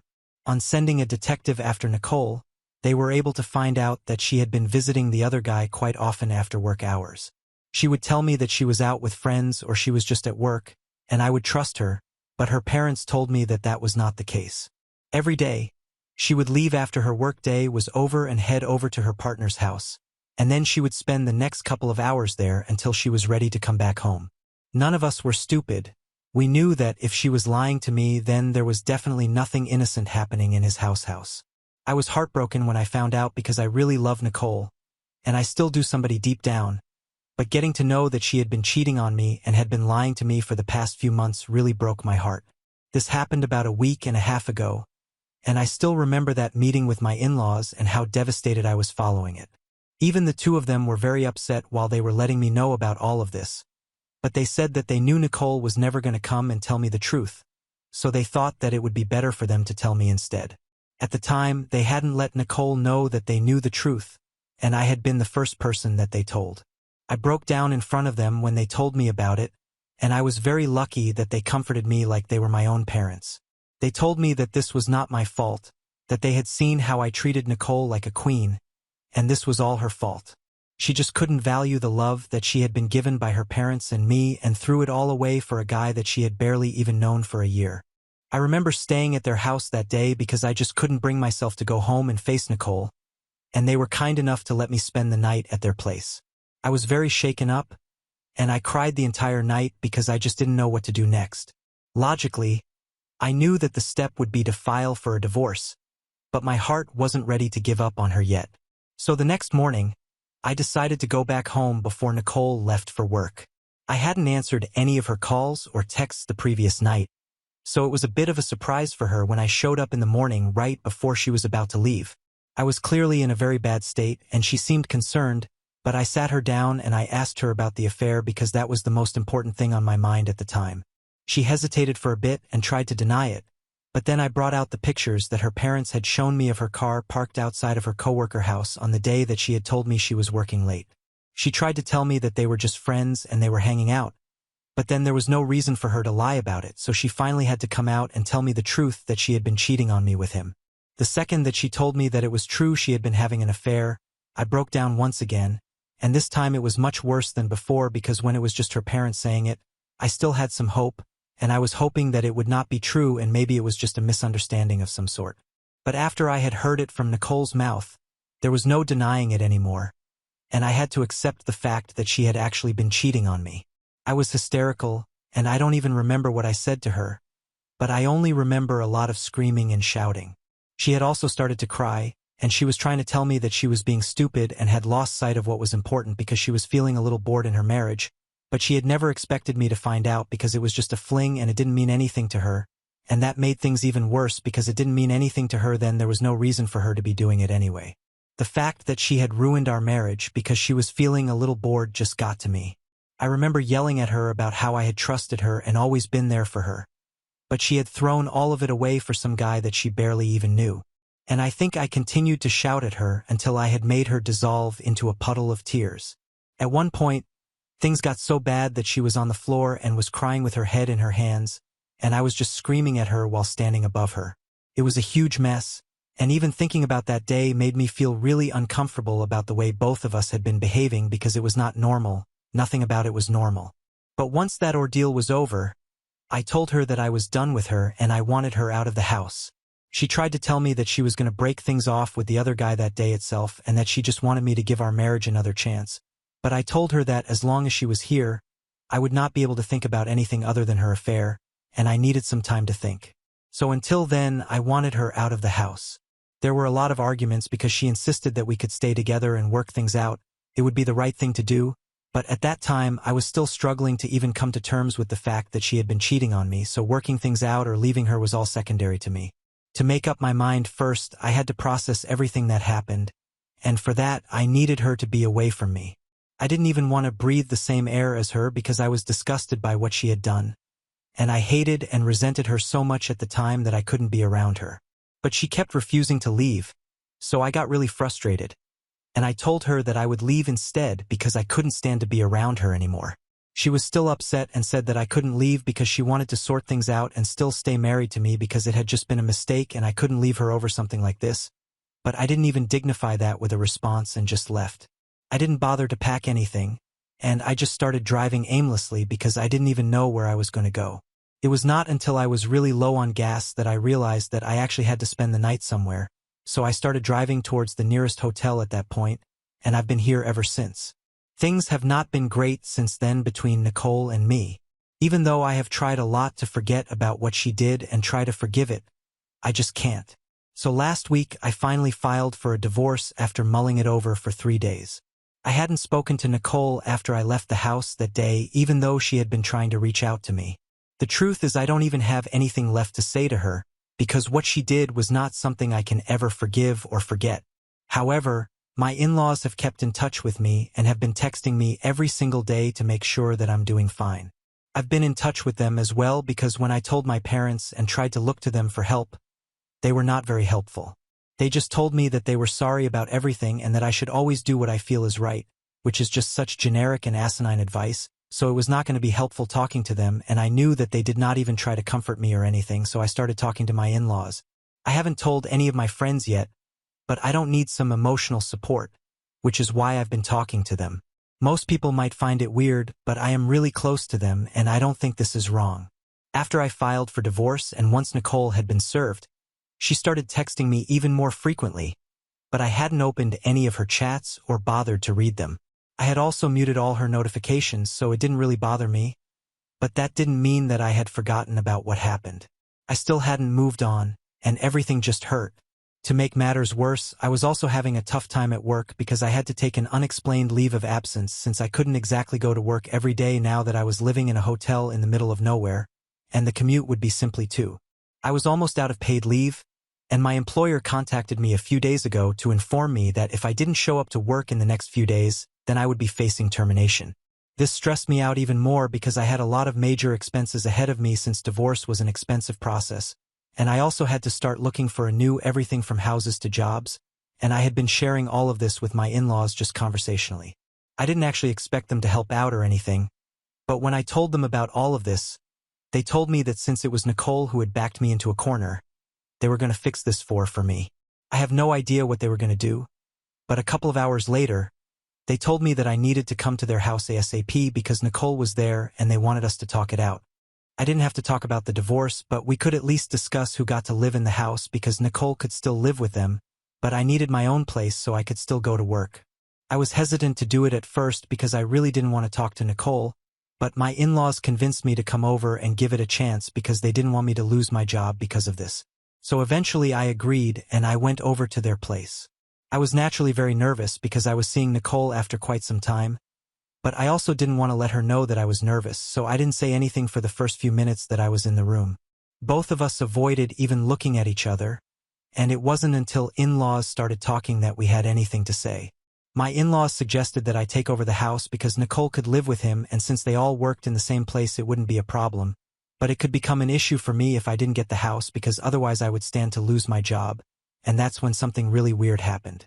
Nicole started saying that she didn't even know why she would have to be the one to make such sacrifices when it was my fault that we were getting divorced, and she told her parents that as her parents, they should be on her side instead of siding with a cheater. She said that she knew and understood that they liked me, but this was taking things too far. None of us had any idea what she was talking about and just kept staring at her, waiting for her to explain what the heck she was talking about. Her tone was very indignant and full of conviction, so I actually began to think that she might have something to say this time and it might make sense, but unfortunately she started speaking absolute crap, and I quickly caught on realizing that she was just trying to make me look bad in front of her parents' parents so that they wouldn't side with me anymore and was literally lying about me right in front of me. So Nicole actually didn't know that it was her parents who had told me about the affair, so she had probably assumed that I had sent a detective after her to get those photos myself. She had no idea about her parents being involved, so she started making up some false story about me having an affair with a common friend. She claimed that apparently she had seen how the two of us would always act very cozy whenever all of us were hanging out, and even she had edited some images and brought out photos that made it look like I was hanging out with that friend of mine and doing romantic things with her like having dinner and stuff. She claimed that she had only had her own affair because she had found out about us and she felt hurt, and apparently her coworker had been hitting on her for a long time, so she just agreed to go out with him as a way to get revenge on me and take things off her mind.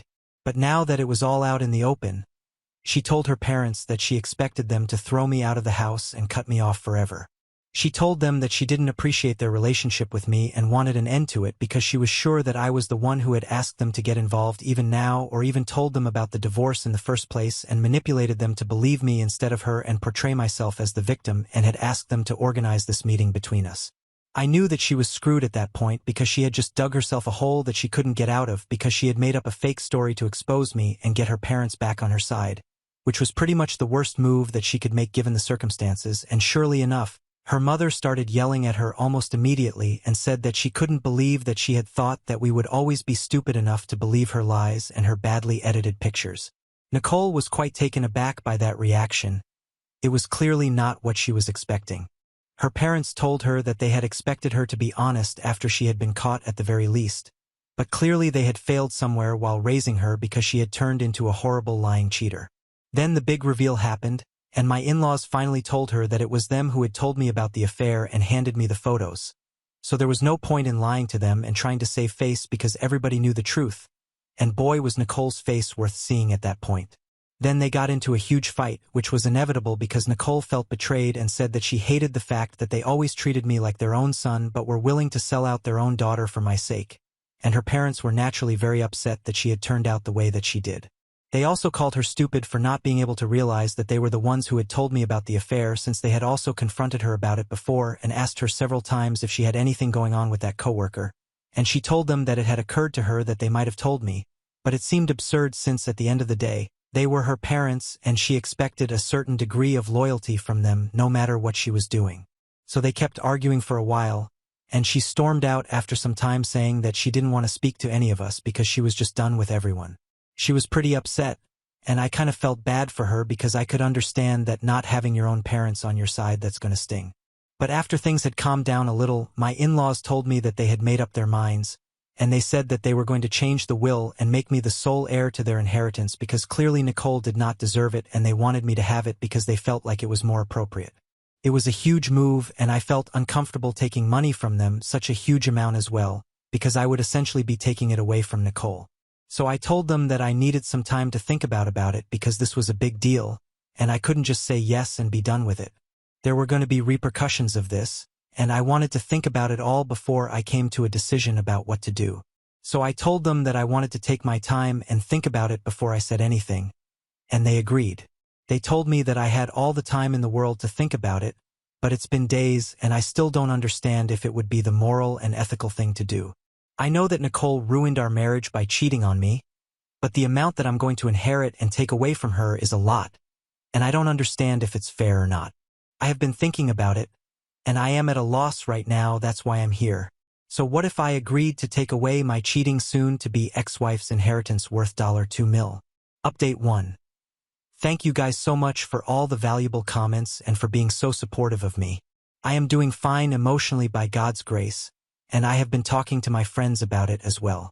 They think that I should take the money because what Nicole did to me was messed up, and if her parents want to fix the situation by making me the heir to their inheritance, then I should just let them because I deserve it. They also reminded me that not only did Nicole cheat on me, but she also tried to make it seem like I'd been the one who had been cheating with all those pictures and stuff, and her parents might have even believed her if they didn't know the truth. So when it was clear that she would never stop at any length to absolve herself of any blame, then I don't need to go easy on her either, and I think that's a fair assessment of her character, and I have made up my mind. I don't think I need to reject the inheritance because she did not care about my feelings when she was out there cheating on me and throwing away our marriage for a guy that she had barely known for a few months, so there was literally no reason for me to overthink what I was doing. Besides, if she wants to be mad at anybody, then it should be her parents that she is mad at because I don't know her or anything, not anymore at least. Update 2. So I finally got back in touch with my in-laws today, and I told them that I was ready to accept their terms, and they seemed really happy. They told me that they were glad that they had this opportunity to make things right with me because what Nicole had done was seriously messed up. They told me that after that fight at their house the other day, she had stopped speaking to them and had blocked them everywhere. She had also put in her 2 weeks' notice and had stopped coming to work right from that day itself, and so had her partner. I was shocked that she was ready to give up her job as well because as far as I knew, my father-in-law was actually grooming her to take over once he retired. So now he would have to look for somebody else to take over. It was crazy because I knew how much you loved her job, and yet she was willing to give up on all of it just because she thought that she, for whatever reason, did not deserve to get called out for her actions. I could hear the disappointment in my father-in-law's voice when he was telling me about it because no doubt Nicole had screwed up everything for herself, but she was still their daughter and their only child. It was fascinating to me that for my in-laws it was more important for them to do the right thing and have a spine rather than pander to their child's wishes. And I have got to say very few parents in the world will be able to do that and sacrifice their relationship with their only child. I tried to comfort them, but saying things just didn't feel enough. So I decided to pay them a visit tomorrow and spend some time with them because I know that they must be feeling lonely and hurt because of everything that's happening. Update 3. Hey. So it's been a few weeks since I left my house and I have been living in a hotel since then. Unfortunately, I got fired from my job, but the good news is that my father-in-law spoke to a friend of his and got me a much better job in his friend's company, so I guess all is well that ends well. The divorce proceedings have started, and things are quite tense. Whenever Nicole and I meet with a mediator, it's very difficult for me to ignore her, but I have to. I know for a fact that she has already started properly dating the other guy and has even moved in with him from what I've heard. I can't say that I'm surprised, but I am a little disappointed because I thought that it would take a little more time for her to move on from me, completely after all we had been together for a really long time. But clearly that means nothing to her. I'm going to try and make sure that it means nothing to me either now. Things with my in-laws are fine though. We don't speak to Nicole anymore and neither does she. We try to avoid bringing her up at all because it's a sensitive topic for all of us. It's sad, but at least we are a family now. They have not changed their will yet, but they are going to do so after the divorce is finalized and going to make sure that Nicole does not find out about it until after they are gone. We try to meet each other often because we know that we are all going through the same thing and we can only be there for each other and expect it to get better with time and hopefully it will someday. Now on to the next story. Story 6. Caught my girlfriend cheating on me at a club. Her parents cut her off when they found out, and she lost everything, trying desperately to deny it while blaming me. I, 28M. She, 25F. A few hours ago, I just caught my girlfriend cheating on me with some random guy at a club. So, some context. One of my girlfriend's friends sent me some snaps. They were at a club that they regularly go to for the last year and a bit. This wasn't surprising since my girlfriend loves partying with her friends. It had been one of these girls' nights that her and her friends have been having regularly. However, as I was going through the snaps, I noticed this guy in the background with her, and they seemed to be getting quite close. Against my better judgment, I quickly checked my GF snap score and decided to send her a snap. I've never been the type of person to do this before, but I was practically choking on my heart at this point. Her score went up by 42 before she finally responded to my message about how boring the night was. So, she was messaging someone else and just blatantly ignoring me. I said that it didn't look dull based on what her friend was sending me on Snap. She said she had to save face and make it look like she was having a good time in front of everyone.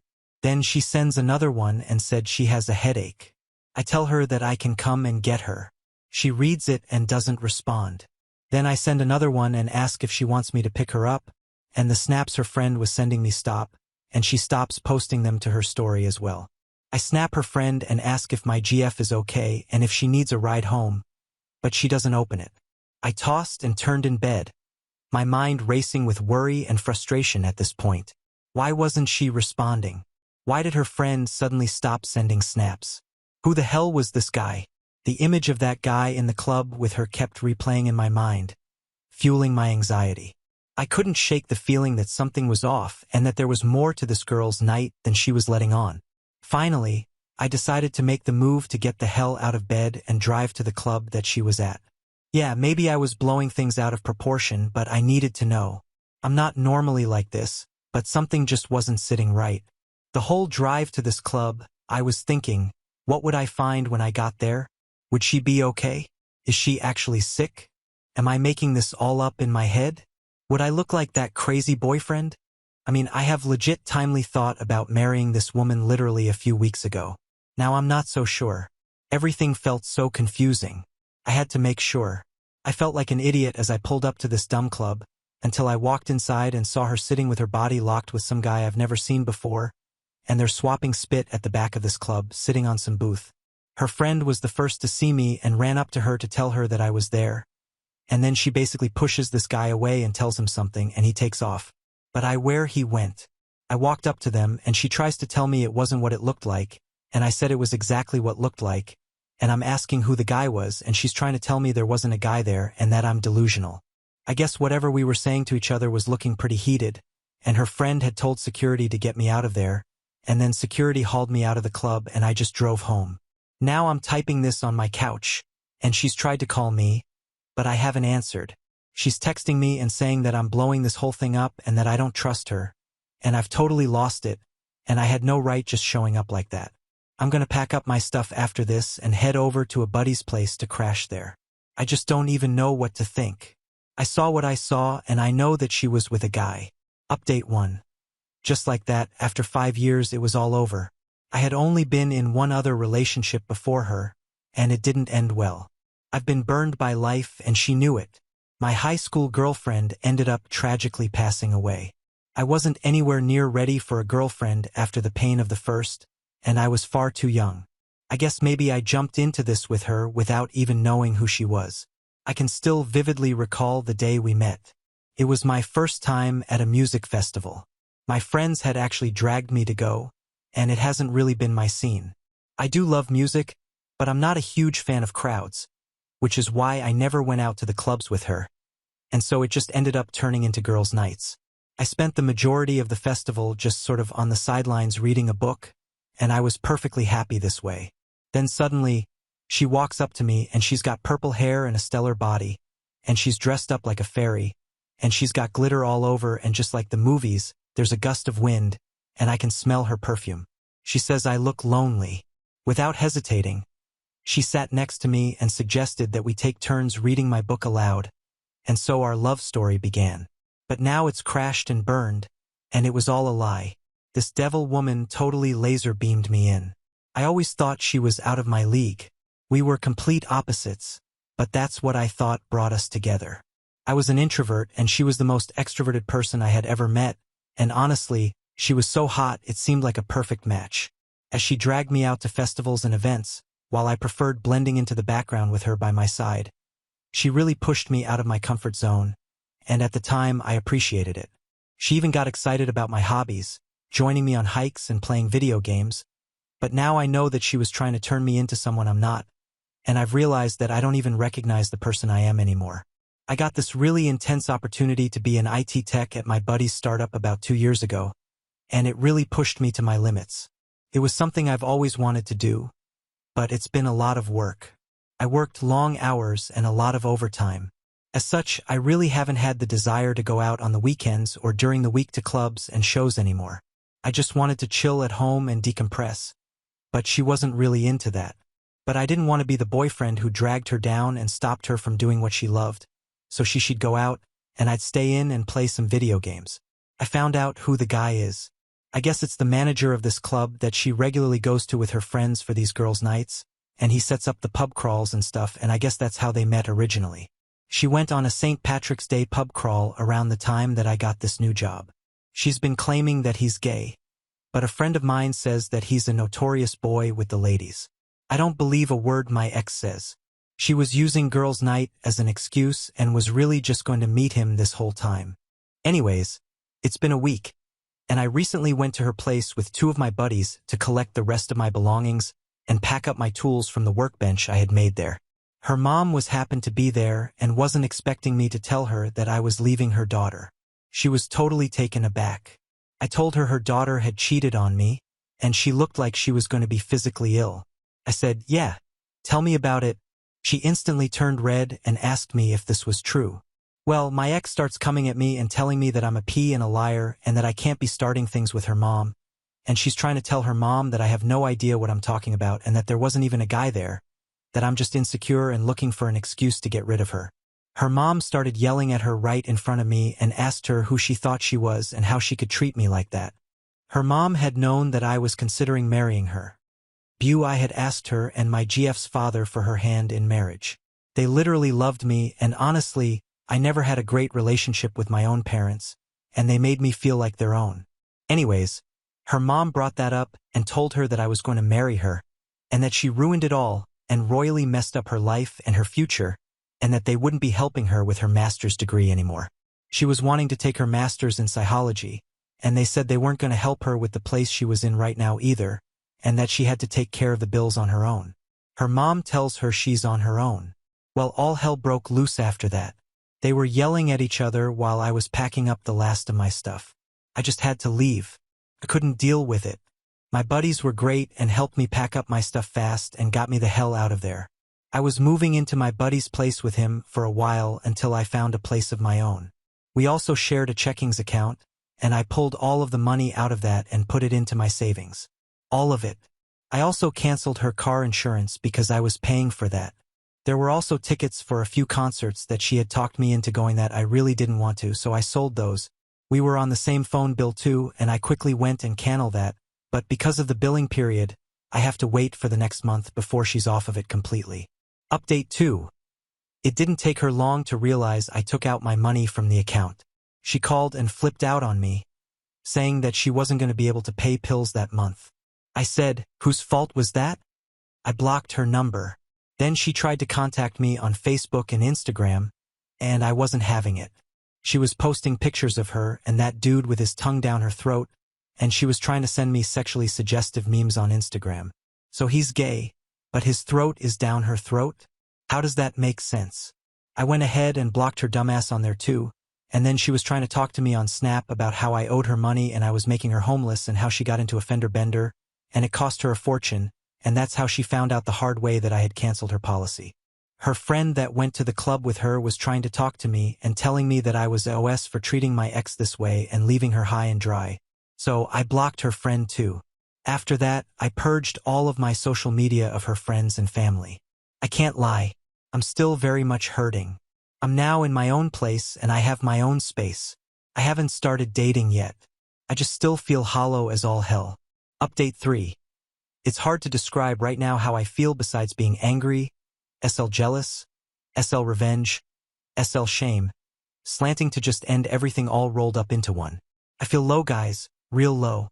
It's hard when you picture your future with someone, and then it all changes in a matter of minutes. I spent my days going through the motions, the pain of betrayal weighing heavy on my heart. The silence in my empty apartment was deafening, a constant reminder of the void she had left behind. I honestly thought it was forever. I tried to distract myself with work and hobbies, but nothing could fill the emptiness she had left in me. But then my buddy invited me to the gym once, and I just eventually kept on going with him. Then I just started going by myself. After I gained some confidence in going to the gym alone. I'd never been a guy who goes to the gym, but slowly I started to feel like myself again, like I didn't need someone else with me. That might sound lame, but whatever. I've been feeling a whole heck of a lot better. Her parents stayed in touch and told me that I was welcome to come by whenever I like and not to stay a stranger. They've went and see with her, and they've totally cut her off. As her mom said, they didn't lend her money for her master's program, and so she didn't end up going because she didn't have the money. They don't actually think she has a job right now because it was a 12-month contract position, and they think she's staying with the friend of hers that she went to the club with because she couldn't afford the place that we were at on her own. Her parents said she tried to stay with them, but they refused. They said, "Enough freeloading. They really do love me like a son and say that they wish I was their own." It sucks because I did and do love them, but sometimes I feel like they're just a part of a past that I've outgrown. Before they went and she still tried to tell them that he was gay, even though she was posting lovey-dovey things about him on social media, and it was nothing but innocent play that would go nowhere because he didn't like girls. She still denies to this day that anything happened between the two of them, and if anything did, it must have been because they were both drunk, and she didn't mean to do any of it, and it was harmless, and she never meant to do it. She said she doesn't remember anything from that night anyways. And they said, "Well, that's nice, but what about the whole year prior?" She's so deep down the rabbit hole, she doesn't even know her up from down. A mutual friend of ours told me, apparently, she's not even with the guy anymore though. He dropped her like a hot potato, and I guess he actually got fired from that club for harassing women on pub crawls and the female staff there. My buddy still has her on Facebook, and she's posting videos and sob stories saying that she's lost everything and her family has disowned her, and it's all because I've fed them lies about her, and it's all one big misunderstanding, and I'm the heartless one blah blah blah. Honestly, it has me thinking about our whole relationship and how many times she's actually cheated on me. She's gone to weekend festivals with friends before where I haven't talked to her just because I wanted her to have fun and be immersed in the experience. Well, I'm wondering if she was really immersing herself all right. I don't know if I can even trust anything she's ever said to me. I went ahead and booked a few therapist appointments to see if we'll help and just get to talk to someone who doesn't know either of us or our relationship or our story. It will be nice to just talk to someone, and I'm really looking forward to it. My own parents actually came to visit me and stayed for a week, and it was really nice to see them and just have people in Y Place and have it feel lived in and cozy. Edit. Somehow she got a hold of me through this block number that I thought was my therapist's office calling back. She tried to apologize, and she said that she hadn't cheated on me before this guy, and it was only a few times and he was forcing her to do it after the first time. She said she only did it because I wasn't giving her enough attention, and I was playing too much video games, and I ever liked to go out and do anything with her. She said I didn't make her feel pretty and that I didn't care about how I looked, and she was embarrassed to go out with me and be seen in public. I can't even believe I listened to her long enough to hear it, but I hung up immediately after she started asking for another chance and that she'd change and do whatever I'd ask. Anyways, I told her parents that she came around again, and they actually laughed out loud, and they told me she tried to go there too, but they didn't even let her inside. They told her if she came around again, they'd call the cops. They said it looked like she had all of her belongings in her car though, so she's quite possibly living out of her car. That's what she gets. Now on to the next story. Story 7. Ex-husband cheated and left me for his 18-year-old assistant, then tried crawling back to me after 17 years. I, 49F, had an ex-husband named Jake, 53M. We have 3 kids, Kyle, 18F, Carter, 21M, and KNX, 25M. When I was pregnant with Kyle, he was cheating on me with his assistant, Abigail. She was an 18-year-old freshman in college at the time. She got pregnant with Lizzie a year later. When I wouldn't take him back, we got a divorce and he married her. He then had 2 more kids with her. He paid child support, but that was it, and only see them once a month. However, if one of the kids asked him for something, he'll agree to get it, but wouldn't answer the kids' phone calls until he figured I had gotten what they needed. He wouldn't show up to any of the kids' sports games or plays, but if his aunts and mom would go, then he would be them. His aunts and mom are big-time lawyers, and he needs their approval. His family is somewhat shallow. If someone isn't in a prestigious position, Then they'll look down upon them, and any form of gossip is seen as negative, and they'll yell at you for making the family look bad. So, in front of them, Jake would brag about everything he does for the kids when in reality he does nothing. However, my kids see their family vacations, and at first it hurt them, but they began to ignore it. He told them it was because I take them on 2 vacations every year and Lizzie only gets 1. He just tells his family it was because the kids didn't want to go. However, during the Christmas party, Lizzie was talking to her great-aunts about the upcoming trip to the Dominican Republic. Kyle then asked what they were talking about. She explained how the family was taking a trip and that their dad said they had other plans. Kyle explained how she had no plans and neither did her brother. So they'll love to come. Here's where the problems start. My kids being that far away with their dad never sat right with me, so I went with them on vacation. His wife wasn't happy, but me and his family are still close, so it wasn't weird. So at a dinner, my daughter and Carter go to a very prestigious college, and my oldest is in medical school, so his mom asked what's happening with all the kids. My daughter then explains how she was chosen for an internship for a tech company, and everyone congratulated her. His mom then asked about Lizzie. My daughter told me that Lizzie has been bragging about a secret, and everyone thinks that she got into her dream college. So his mom was smiling ear to ear, waiting to congratulate her. But Lizzie explains that she's pregnant. Everyone's face fell to the floor, including Jake's. Everyone began to question Jake and Abigail's parenting. Jake then said that it was all on Lizzie because parenting was a result of my children's success. I was tired of the lies and explained how he was never there unless his family was there in order to look good in front of them. They then asked if that was true, and he tried to lie, saying of course not. Then Kyle chimed in, saying that he hadn't even invited them to this vacation, and that he lies about everything and he's a shitty dad. Kyle stormed off, and me and my sons ran after her. Later I got a text from Jake thanking me for ruining his family. I didn't text him back. I do feel bad because it probably wasn't the time or place. I has no consensus bot was voted NTA based on the comments. Now for some comments. Comment 1. NTA, if he wasn't such a shitty person there would be nothing bad to say about him. It's always wild to me when people blame other people for the consequences of their actions and refusing to lie for them still. Comment 2. NTA, he dug his own pit and stepped in it. Update February 23, 2024. First thing I want to answer is why did I feel the need to go with my kids? I'm best friends with his sister and have been going on trips with them since I was in high school, and I'm always a mom, so I'll never deliberately put my kids in a situation where I can't get to them. So after the situation escalated, I got a call from his wife saying that she couldn't find my husband and that he better not be in my room. I told her he wasn't and she hung up. I then heard a knock on my door. I opened it up and Abigail barged into my room screaming that he was in there. I let her look because I was confused as to what was happening. When she couldn't find him, she just sat on my floor silently crying. The situation was very awkward, so I didn't know what to do, and kicking her out didn't seem right, so I just asked what was wrong. She explained that over the past 17 years Jake has been verbally abusive and claiming that she and Lizzie ruined his happiness. When she was 18, Jake promised that he would leave me for her, but every time she asked when he would lash out at her, so she got pregnant on purpose to trap him, but Jake tried to pay her off to get rid of it, but when I found out and filed for divorce, he thought it was best to just go be with her, but every day he would berate her and call her useless, and apparently he was cheating on her constantly. She stayed because she dropped out of college and hadn't worked since she was at his office 18 years ago. She apologized for barging in and just left. I texted Jake that he might want to check on his wife because she seems unpredictable right now.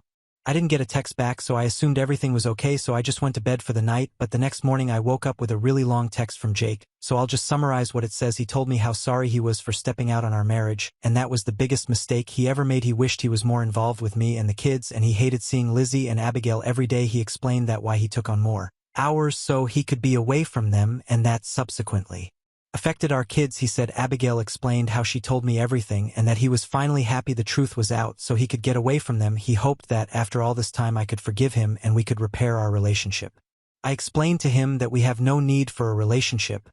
I'm remarried and the kids are grown, so he should focus on fixing their relationship. He didn't text back. I explained to my kids that I'm going to leave early, but they should enjoy the rest of their trip. Kyle didn't want to stay, but the boys were fine staying. Somi and Kyle are back home. I texted the boys and asked them how the trip was going, and he explained that everything was a mess and Jake and Abigail weren't talking to each other. Now on to the next story. Story 8. Daughter abandoned me for her stepmom and cut me out of her life. Years later, she reaches out to me because I'm doing better than her mom and asking me to pay for her expensive wedding. To start with, I am honestly grateful that my daughter Tara has a great relationship with her stepmother, Danny. To give some context, my husband, Mark, and I did not have a good relationship. We fell in love quite young and got married because we thought that was the right thing to do. I got pregnant with Tara, and although Mark tried to be a good father, he was also extremely lazy. He never helped me with Tara in any way. I was the one who fed her, changed her diapers, stayed awake the whole night until she could sleep, bathed her, and took her for walks. Mark was the fun parent who would just come back home and spend an hour with the baby. Within that 1 hour, I would be cooking his meals or cleaning up the kitchen. Mark would then have his dinner and go into his den to play video games. If I ever asked him to help me around the house or with Tara, he would tell me how this was a woman's job and that is how God intended.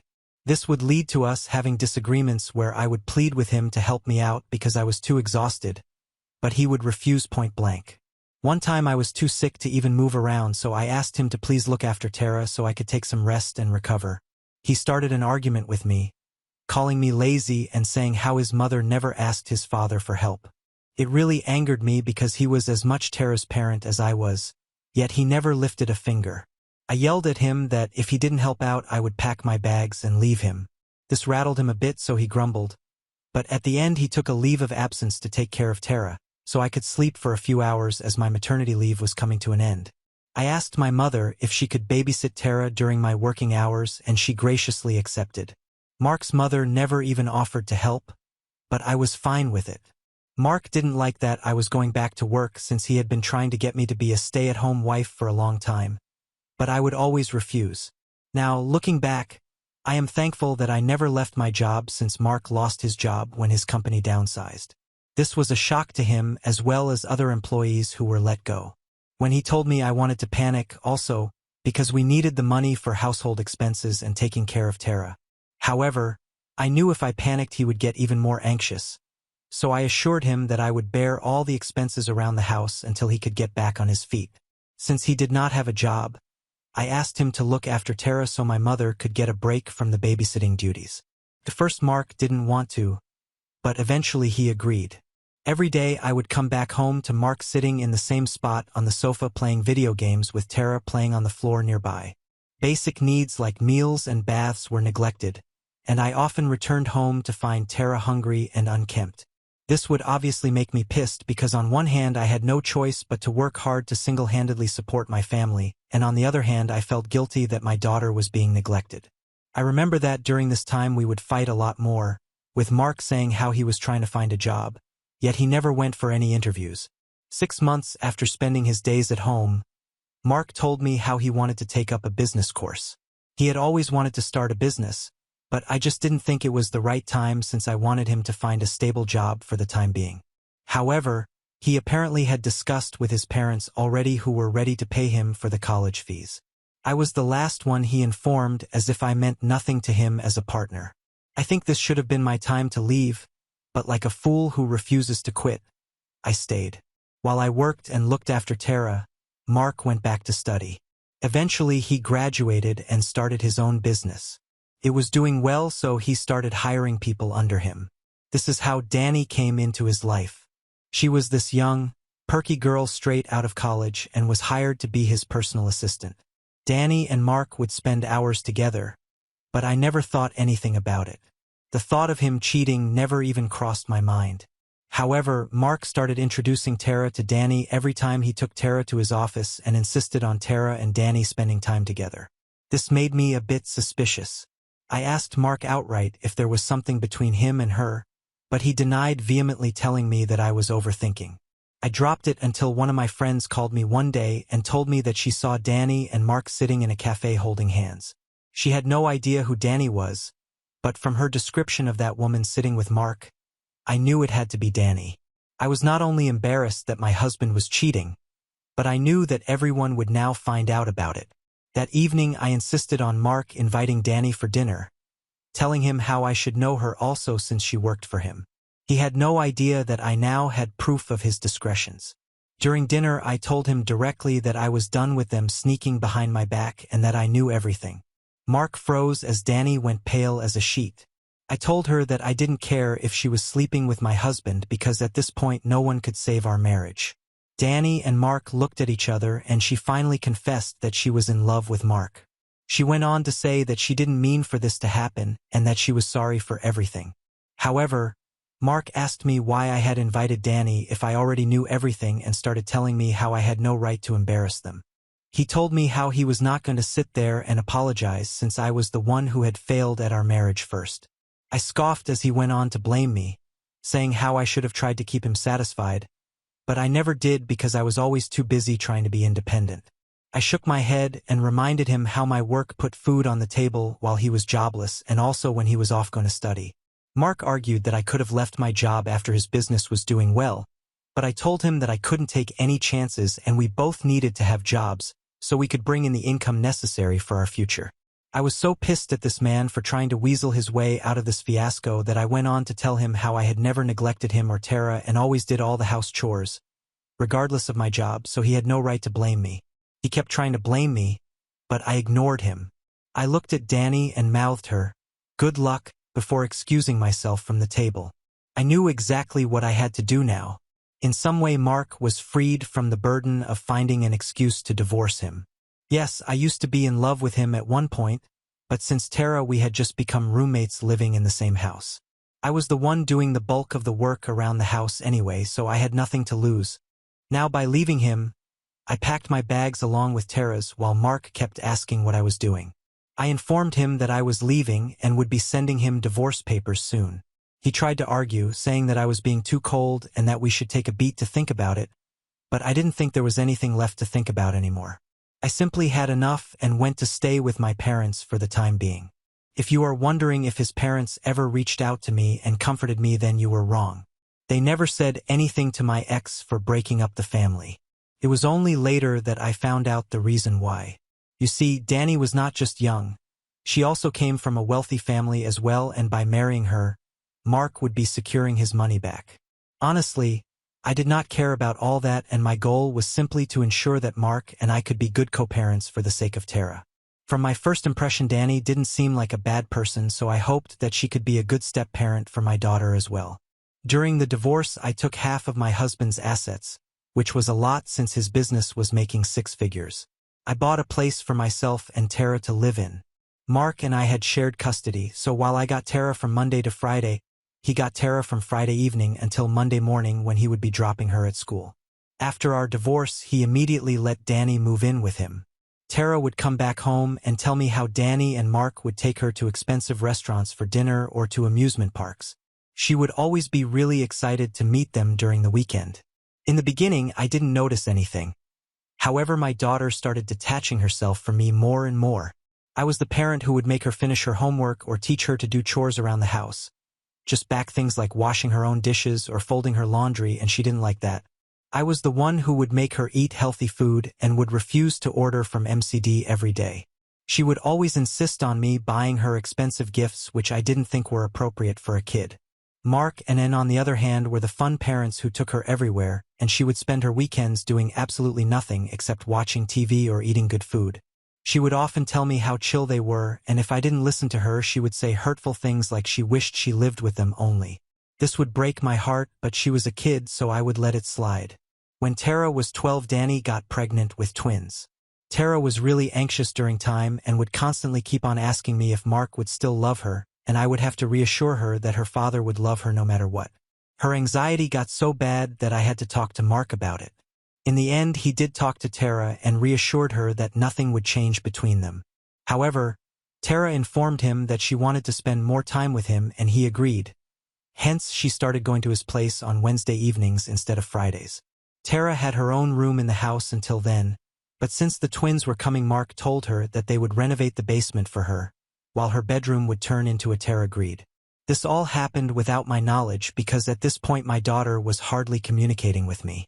She was so focused on being a part of Mark's family that she would hardly tell me anything going on in her life, and after the twins were born, Mark informed me that for the next 2 months Danny didn't want Tara to come over since she wanted to take care of the babies and give her 100% attention to them.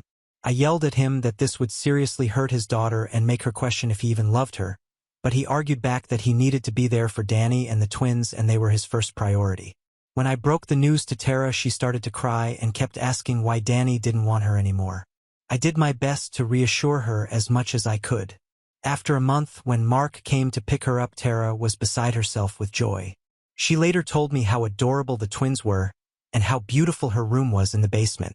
After seeing the pictures of her new room, I did agree that it was pretty, even though it irked me a bit that she had agreed to give up her bedroom for the twins. However, if my daughter was happy, then I was happy also.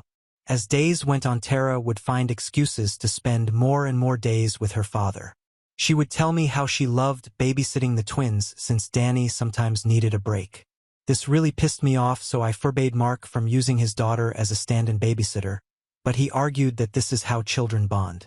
I told him that his children could bond without Tara changing their diaper and feeding them with a bottle, which was not a job for a teenager. After some back and forth, he agreed. However, Tara yelled at me when she found out. She told me that Danny had informed her that I had complained to Mark about it. Tara told me how she wanted to do this for the twins, but I knew my daughter was desperately trying to somehow fit in or be loved by Mark and Danny by doing whatever it was that they wanted. I assured her that I had no ill intentions. I wanted her to enjoy her years as a teenager, and that what Mark and Danny were doing was basically parentifying her. But she didn't care. This was the start of Tara always choosing Danny over me. I never disliked Danny, but it would hurt me every time my own daughter compared me to her stepmother in every way. Teenagers can be harsh, and Tara was no different. She also started to get meaner and nastier towards me. For example, I remember that once after work I came back home and was sitting watching TV while eating ice cream when she came out of her room. She commented how I'm becoming a fat cow these days. It really took me by surprise since I wasn't even fat to begin with. When I asked her about why she even said such a thing, Tara told me that Danny had taught her gluten makes people fat and she wasn't allowed to eat gluten at Mark and Danny's place. I informed her that while that may be true, gluten is not inherently bad and that she had no right to body shame someone just because she didn't prefer eating that. As more and more days passed, Tara just became an entirely different person.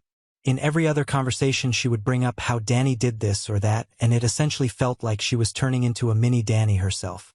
She would refuse to go anywhere with me when the sun was out, telling me how she didn't want to become tan or insist on skipping breakfast so she could lose a few extra pounds to fit into her bikini, which Danny had bought one size smaller.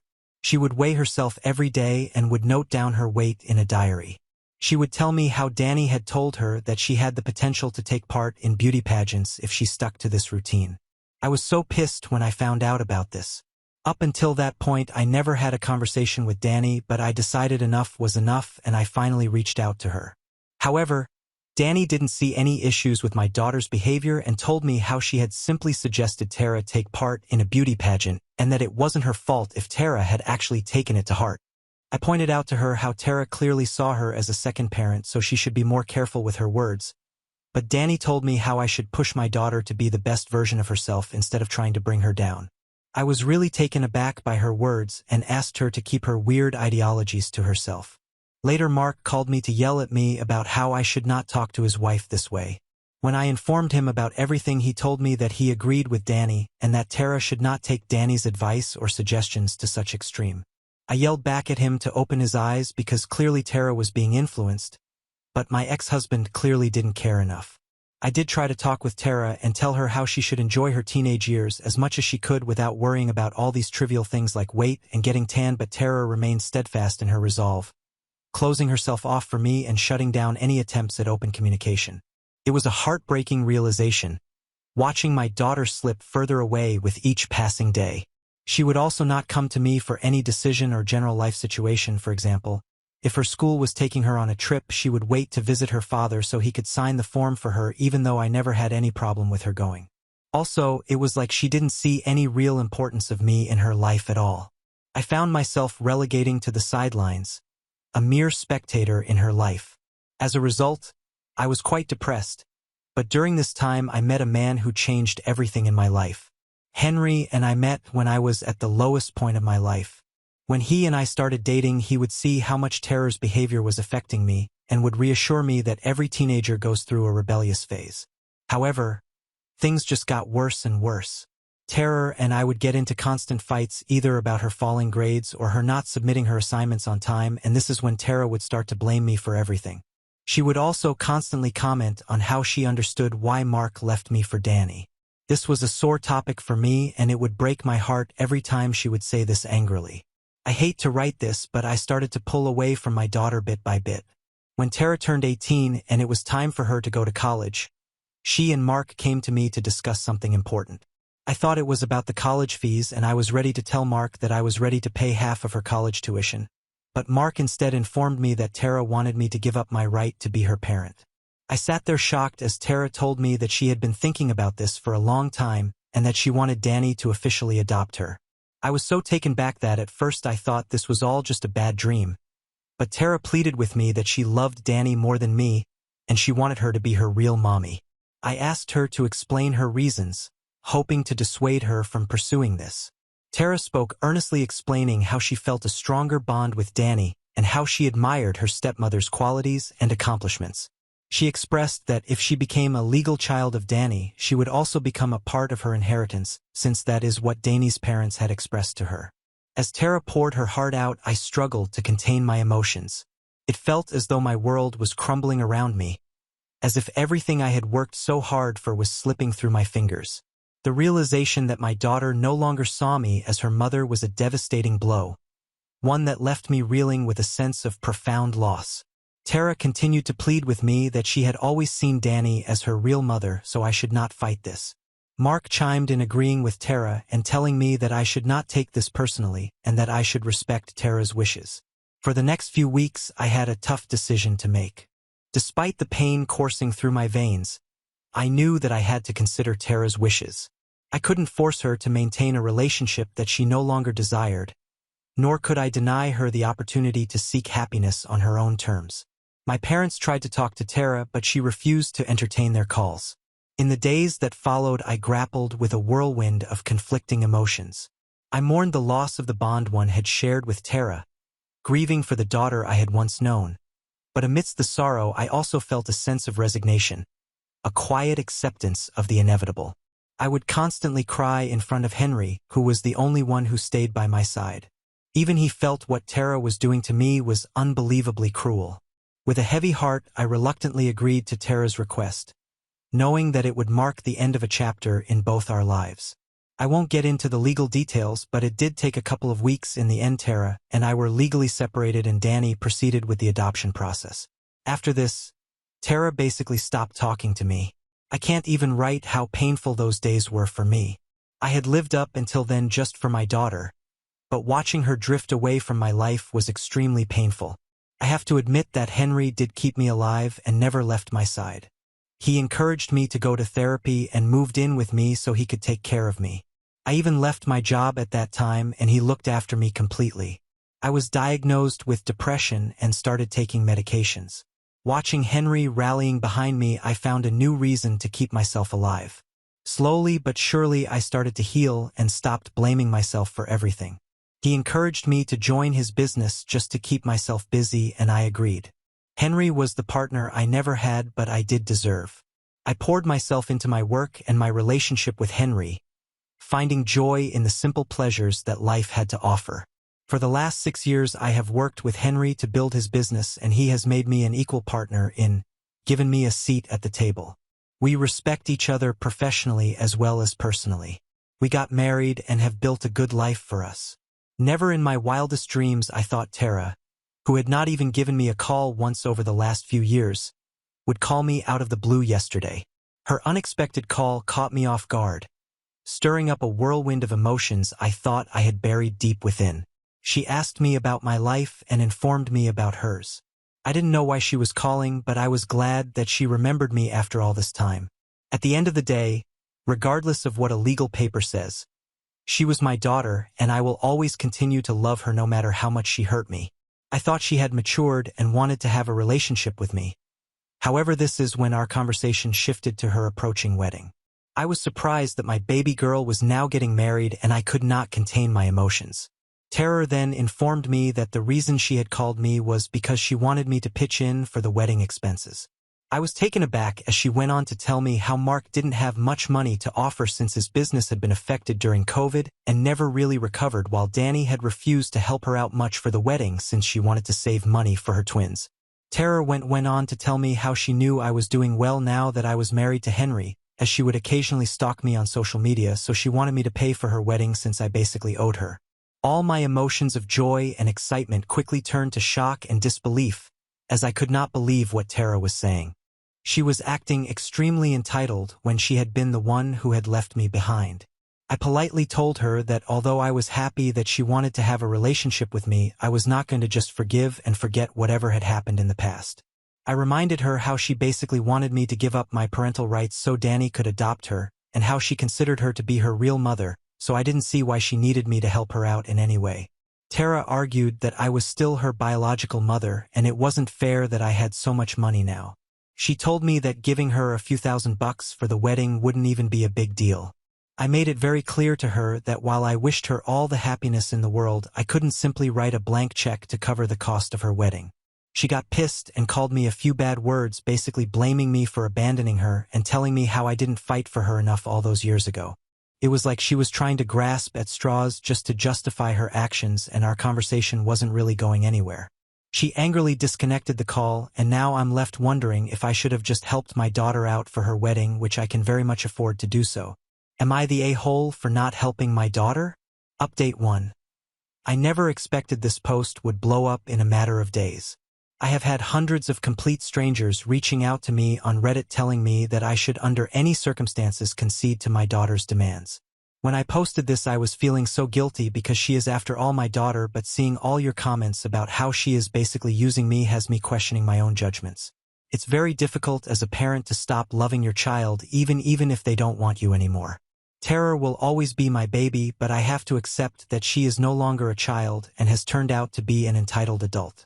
Mark and Danny haven't reached out to me, so I guess they have no idea that Tara is requesting me for financial assistance. I will not be helping her out in any way, and we also have a talk with Henry regarding the same. Update 2. I sent a message to Tara just like some of you wanted me to do so. Dear Tara, I want to express how much I appreciate you reaching out to me and sharing updates about your life. It meant a lot to me to hear from you, and I'm glad to know that you're doing well. Regarding your request for financial assistance with your wedding, I want to be transparent with you about where I stand. While I understand your desire for support during this important time in your life, I must respectfully decline your request. Since you never wanted me to be a part of your life, I believe it's best for us to maintain the current distance between us, as it's important for me to prioritize my own well-being and boundaries. I want nothing but the best for you as you embark on this new chapter, and I hope that you can understand and respect my perspective. I sent this message to her this morning and will update here if she replies back to my message. Update 3. So it turns out that she did see my message but has left me on read. I guess the majority of you are right. She never really cared and just wanted me to pay her money without any questions.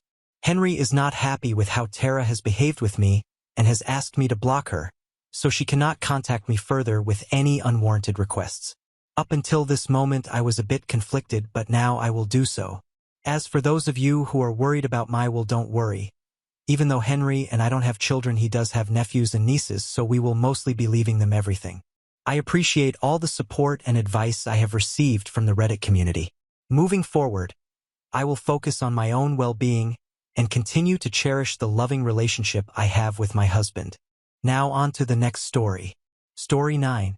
Found out I am pregnant, but my husband stayed silent while his mother demanded I abort him unless I prove him the father. I came to this sub because I want to tell this to somebody, and it seems that I can only keep it to myself. I cried for several hours. I am very scared and tired, so I think I will be rambling.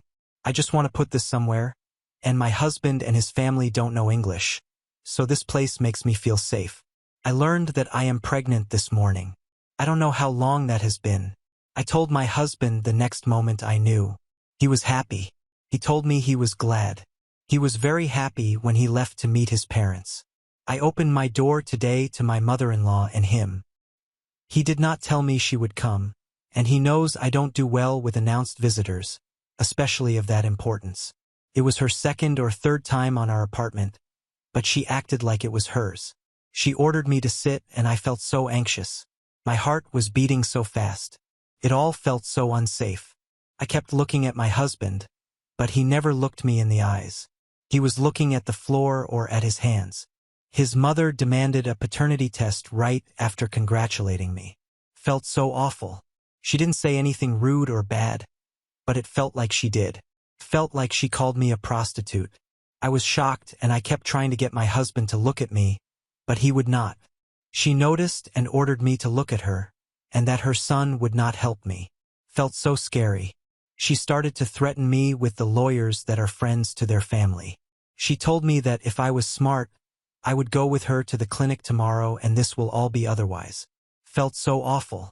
It felt like I was completely at the mercy of this woman.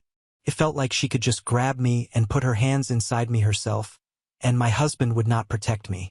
And the most disgusting of all, it felt like she somehow did that. It felt like she somehow put her hands inside me and tainted whatever is there. Whatever I felt for my husband died at that moment. After the shock and the fear, I felt disgusted for him. I felt sick sitting there. He looked so disgusting and pathetic sitting there, silent, not protecting me. It felt disgusting that I ever let him touch me, let him do this to me. Like all the love I had for him was tainted too. All I managed to say was that I need time to decide. She told me there is nothing to decide. I told her that I am shocked and I need time. She told me that this was what she was afraid to hear and it's all very clear to her. Felt like I would throw up.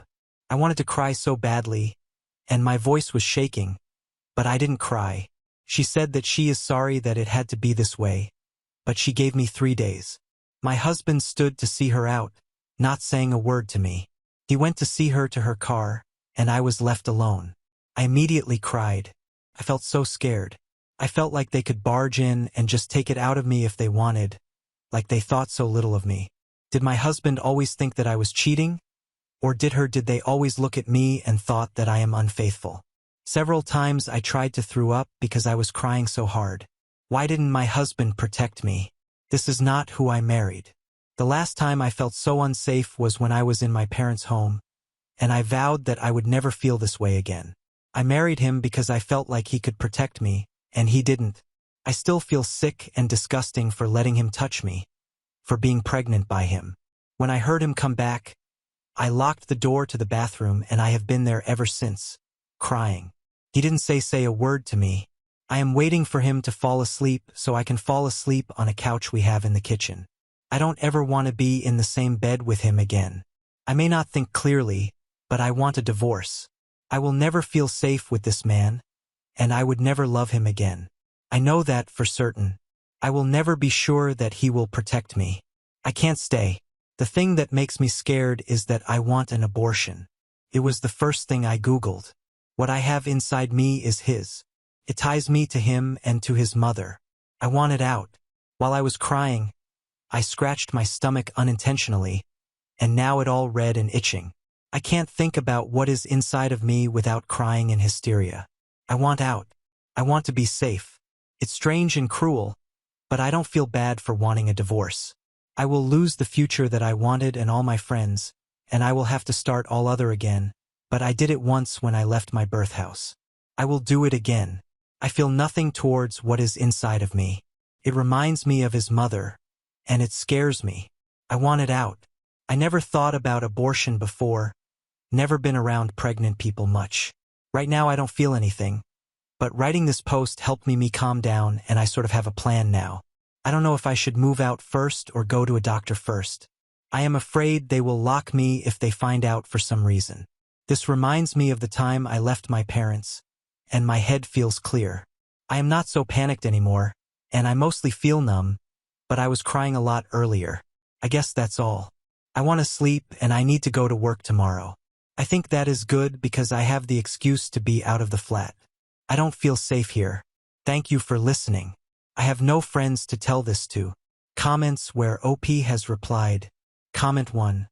Get a paternity test, then get an abortion and file for divorce. If you get the abortion before the paternity test, they will turn it around on you. He is a coward, and his mother will spin the narrative in their favor. Opie. I googled and I think tests are done only when a mother is 9 weeks pregnant or further. I don't know how old is my pregnancy. My stomach is flat, and I never felt sick. I had pimples, cravings to eat a lot of food, soreness, and was feeling constantly tired. I don't know what week that corresponds to. I have an insurance provider provided by my work, but I am scared to use it. I am scared they will somehow find out. The test plus initial doctor's appointment is very costly, but I have that money. What if it's not 9 weeks? I don't want to wait. I want it out. I don't care what they would think. I want out. It's all very confusing. It feels like I can't think about doctors, tests, and lawyers at the same time. Update 1. Hello everyone. First of all, I want to say thank you to everybody. I have never received so many comments and messages in my life. It doesn't feel real. So many people worrying about me, offering their advice. It really helped me because I felt very alone.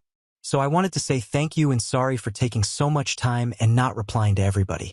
I was sitting in the train wanting to reply to some comments, but new messages just kept appearing, and I couldn't keep up.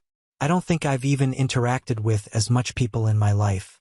I also wanted to say thank you to a person who commented a funny joke in the first minutes of me posting. After posting, I had another hysteria, and this joke brought me out of it. I wanted to say thank you, but they deleted their comment. To save time for all the people worried about me, I am okay. I am still living with my husband, but I sleep on the couch. I am pregnant week 7 or 8. I have talked with my husband, but nothing useful came out of that. I have decided to divorce him. I am looking for flats but not making active moves. We will go to the clinic on Friday to give samples for a paternity test. I am not sure about an abortion yet. I feel very numb. In short, that's how the situation is. Many people asked if I cheated and got downvoted. I think it is a fair thing for them to ask since they do not know me and I haven't said so in the post. This post was more of a way for me to collect my thoughts and to make believe like I'm telling my story to a friend. So I didn't think to include every detail. I didn't know so many people would read it. So to answer that question, I have not cheated. My husband was my first partner and only. That is why it felt so disgusting to not receive any comment or reaction from him, because he knows about this. I fear that this will be long, but there's not many interesting things happening, so you can stop reading if you were worried for me. I'm okay, thank you. Now, the first thing I have to say is that I feel strange. I don't really feel anything from the moment I woke up on Monday to this moment. I feel very numb, nothing feels real. There was a small moment of feelings when I talked to my husband, but it was very fast. Doesn't feel right, but I feel okay. It's like I am a robot and I do work things and house things on an autopilot. I think that's a good thing. Maybe it's because I cried so much. My husband didn't leave the bedroom on Monday morning. He can work from home whenever he wants, so I think he decided to do that. That I found myself quickly coming back to an old routine I used to do when I was a teenager. I would wake up and try to be as quiet as if I didn't exist so I don't disturb anyone. It didn't feel right to me to feel the same thing all these years later as an adult, but I couldn't make myself behave another way, so I left for work quietly without saying a word. I received a lot of support on the train reading your comments. Thank you for that. I kept reading while at work, researching clinics and paternity tests. Many of your comments were very helpful, and I used them to make a plan for myself. Near the noon on Monday, I started receiving comments from people asking for me to not end the pregnancy. Many people said that I experienced a trauma response, and I am not thinking clearly. When I would go to the ladies' room at work, I would place my hands on my belly and try to feel something, but I felt as numb as ever. I don't really feel anything but a little sense of disgust when I think about this pregnancy, and I am sorry about that. I also looked at apartments because while I feel numb, I still feel very strongly that I want a divorce, or at least a safe flat that is only mine. I can afford to move out now, and I can even afford to live on my own. I will have to cut some luxuries like dance classes and beauty appointments, and I won't be able to save money, but that is okay. I think the reason I felt so panicked about leaving was because when I left my parents, I had nothing. No money, no job, no diploma. I had to live with 3 other people in a small apartment, and I still didn't have enough money for food. Realizing that I can live somewhat comfortably on my own money have helped me to calm down, and now I feel numb even about a divorce. For now, my plan is to move out after we will give the samples for paternity test. I will probably have to wait until Monday or next Tuesday for my husband to go to the office so I could pack my things. I also received messages about my response being traumatic and that my husband is also a victim and that my view of him is sexist, basically telling me we need to talk. I was planning to talk to him either way, but those comments helped me formulate what I had to say. I am sorry, but I feel it tired to recreate the conversation. I will keep it short. If people will want to read the full talk, I will try to write it tomorrow on my way to work. In short, 1. I asked him if he thought I cheated. He said not initially, but my reaction to his mother made him think I cheated. I told him I reacted that way because I was scared. He told me there was nothing to be scared about. We argued, and that went nowhere. 2. I asked him why he didn't protect me and why did he just let her in. In short, I learned that she gives him money for this flat. She basically pays for it. I didn't know that, so she had all the rights to just come in here. I won't lie, that made me feel very unsafe, and I still feel unsafe, but I have committed to the plan and I will go through it. Again, he didn't think that his mother was scary or threatening, and we argued about nothing. 3. Because of these pointless arguments and of people in the comments saying my expectations of him were unreasonable, I told him everything I thought about our situation, how I see our responsibilities to one another in my history of abuse. I actually wrote it down before because I wanted to have this conversation later, but it was that only moment when I didn't feel numb but felt angry, so I told him then. He didn't really responded, except for the times when I mentioned his mother to say that she is not abusive. He looked very tired. For I told him my terms. I agreed at the test, but I don't want to see his mother. I don't want to stay alone with her. I don't want her in this flat. We will go to all the appointments together, not with her. He agreed. That is all. I didn't tell him about the divorce or my thoughts about abortion. I don't feel safe doing that. I received many comments urging me to play along, and that is what I decided to do. I have a or of experience doing that. We went to bed. He asked me to come back in the bedroom or to stay there, and he will take the couch, but it will feel disgusting sleeping in our bed, so I declined. I heard him speak on the phone to his mother but could not make out the words. Next morning, I decided to not read any comments to have some time with myself. I wanted to use this day to understand how I feel about being pregnant. Sadly, I feel nothing. I felt nothing even at an appointment. Nothing felt real at the clinic and at home, like it was happening to another person.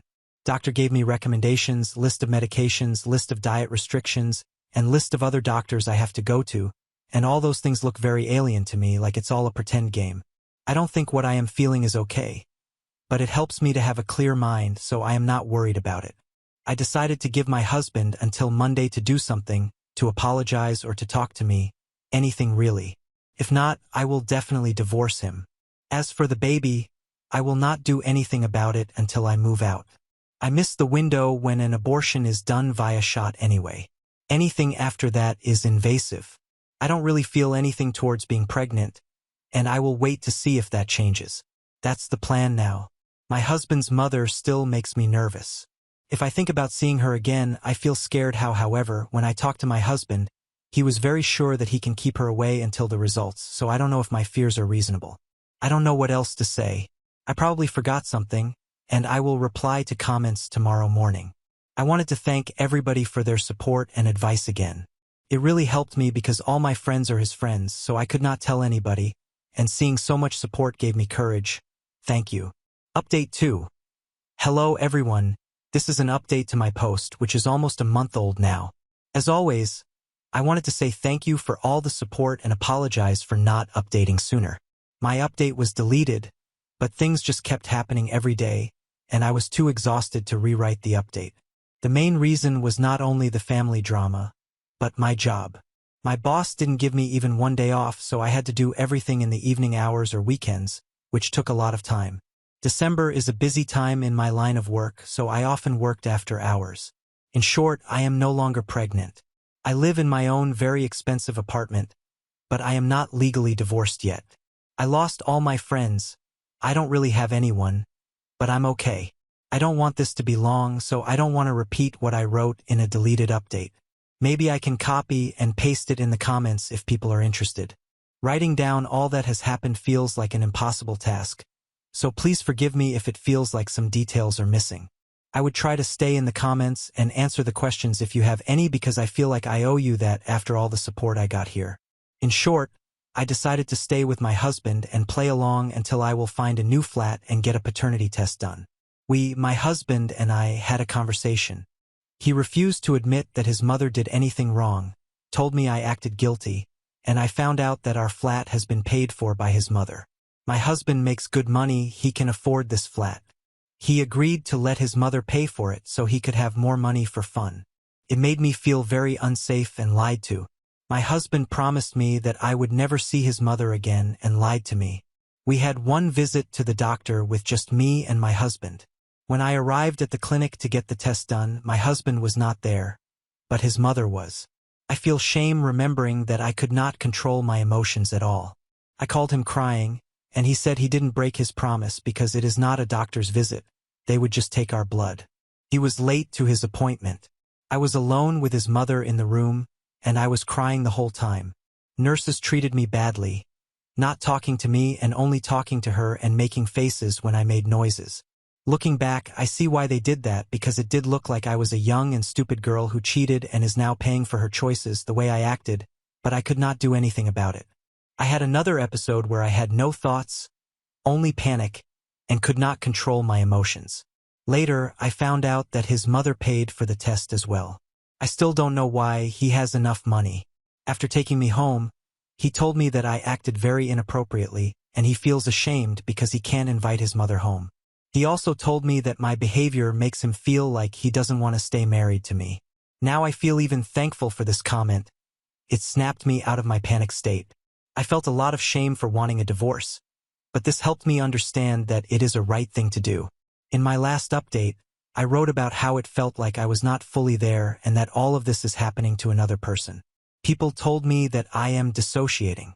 This state caused me to make mistakes in my work, so I could not get a day off, but to be honest, I would like to stay dissociated because it had better than being constantly panicked and anxious, which was happening to me in the past weeks. I thought that when my husband and his mother would get the results, they would leave me alone, but I was wrong. When they learned that I was faithful, it got so much worse.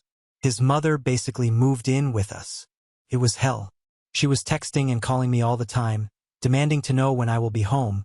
So in a way, I'm glad my job is so demanding because I had an excuse to not be in contact with her when I was working and to do some things after work without her being suspicious, because I typically work more than 10 hours a day in busy months. However, I still had to sleep and spend evenings and weekends at home, and it was hell. She was with me all the time. She even waited outside the bathroom door for me and was knocking when I took too long. My husband said that she feels sorry and wants to show me that she cares because I look troubled. To me, it didn't feel this way. I could not do anything because she made me feel so anxious. She started cleaning, cooking, and everything else, and she was not nice about it. She also forced me to sleep in the same bed as my husband, and these nights were so horrible I don't want to remember them at all. Thankfully, I moved out after 1.5 weeks, but because it is New Year, the flats are very expensive. I can't stay in the flat I am renting right now long term. If I manage to make it until the end of the spring, I can rent something more affordable, but I can rent something cheaper, not as cheap as flats will be in summer. After 3 months as well, I will wait and see. Because of the situation with his mother, I only took the most important things. Most of my clothes, books, little things I like stayed there, and I probably would not get them back, but I'm okay with it. When I moved, I just texted my husband, telling him that I don't feel comfortable with him, don't like how our life turned out to be, don't want to live with his mother being with us constantly, and that is why I want to separate. He sent me a lot of texts, his mother too, but I have not opened any text from his mother since moving. It feels really good knowing I can just delete them. My husband was very mad. He called me a lot of bad things, said a lot of unpleasant stuff. Reading that made me cry. When he asked me if I wanted a divorce, I told him that having to sleep in the same bed with him again and to endure his touch made me understand that not only do I not love him anymore, I feel disgusted. He told me that either I am cheating and got pregnant by him by chance, or I am completely wrong as a human being. Really messed up.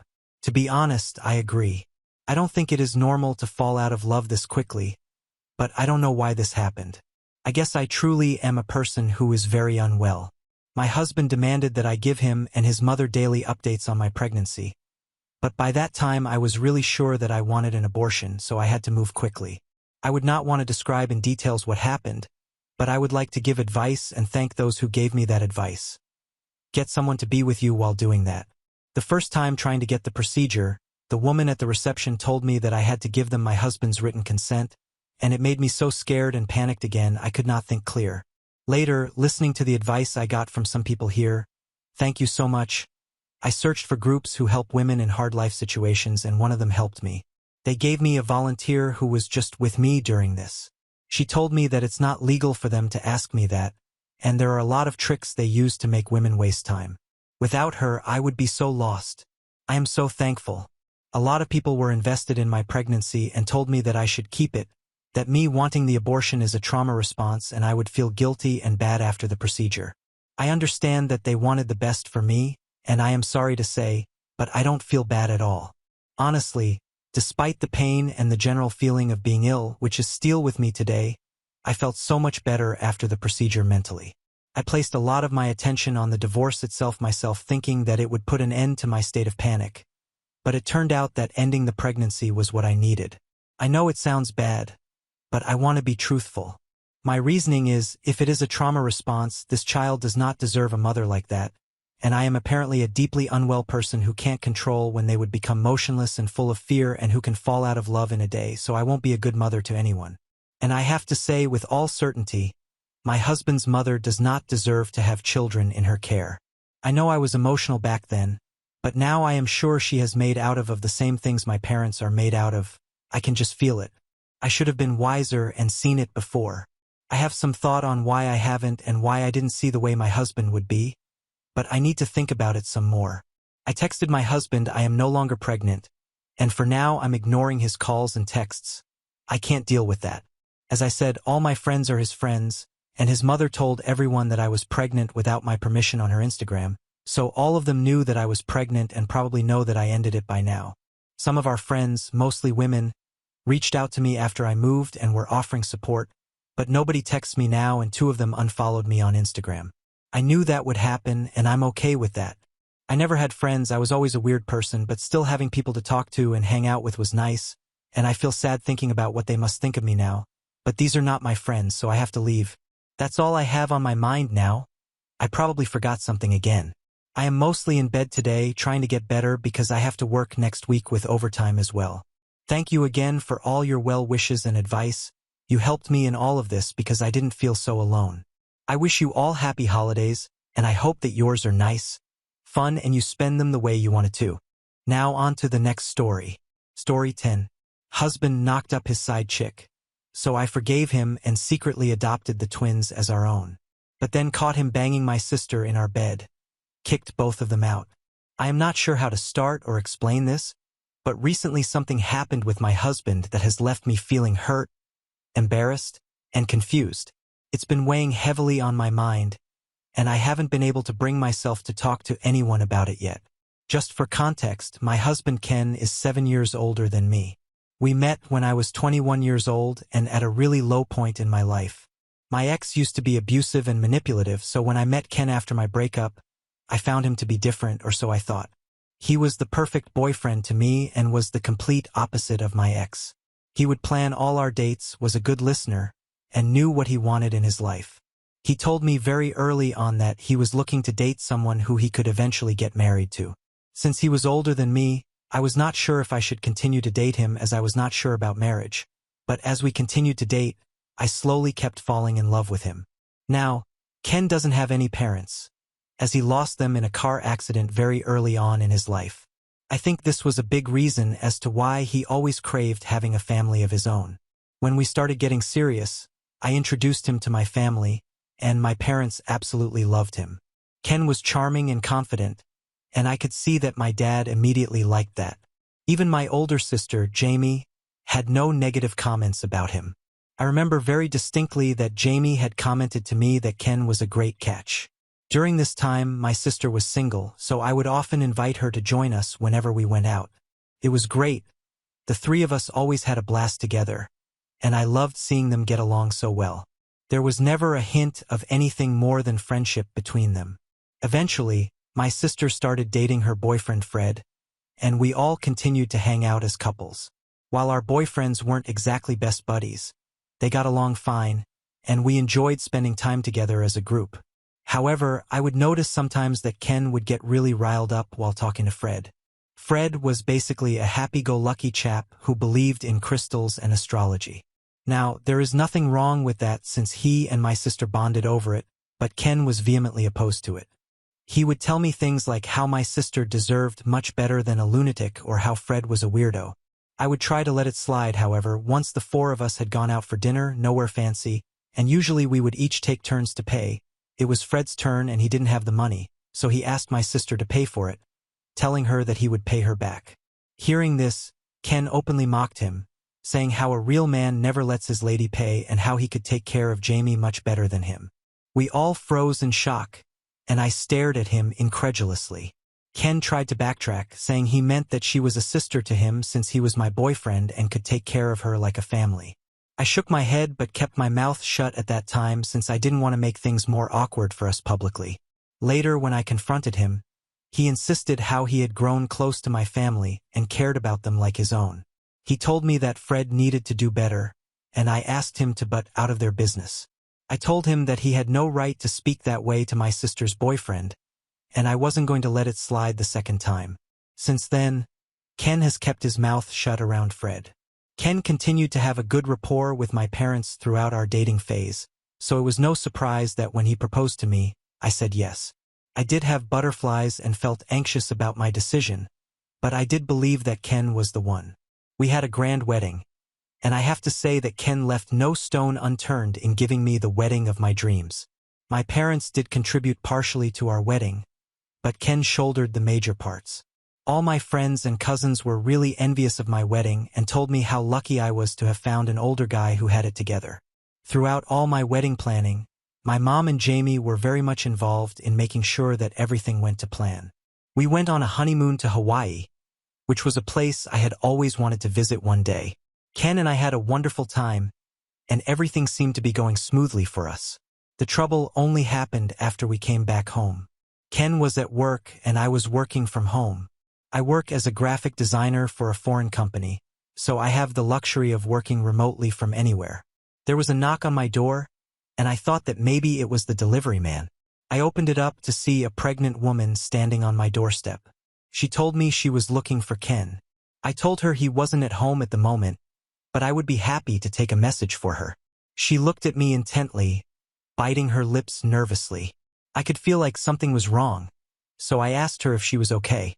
The woman started to cry and asked if she could come in. I was a bit apprehensive, but she genuinely looked pregnant, and I didn't want to be cruel. I let her in and gave her a glass of water. Once the woman had calmed down, she asked if I was married to Ken, and I nodded. She then went on to tell me that she had no idea about this when she slept with Ken 4 months back. My stomach dropped as I stared at her and could feel the ground beneath me shaking. She told me she is pregnant and doesn't know what to do since she doesn't want children. She told me how she wanted to abort but didn't have the courage to do so. Hence she had tracked down my husband from his LinkedIn page.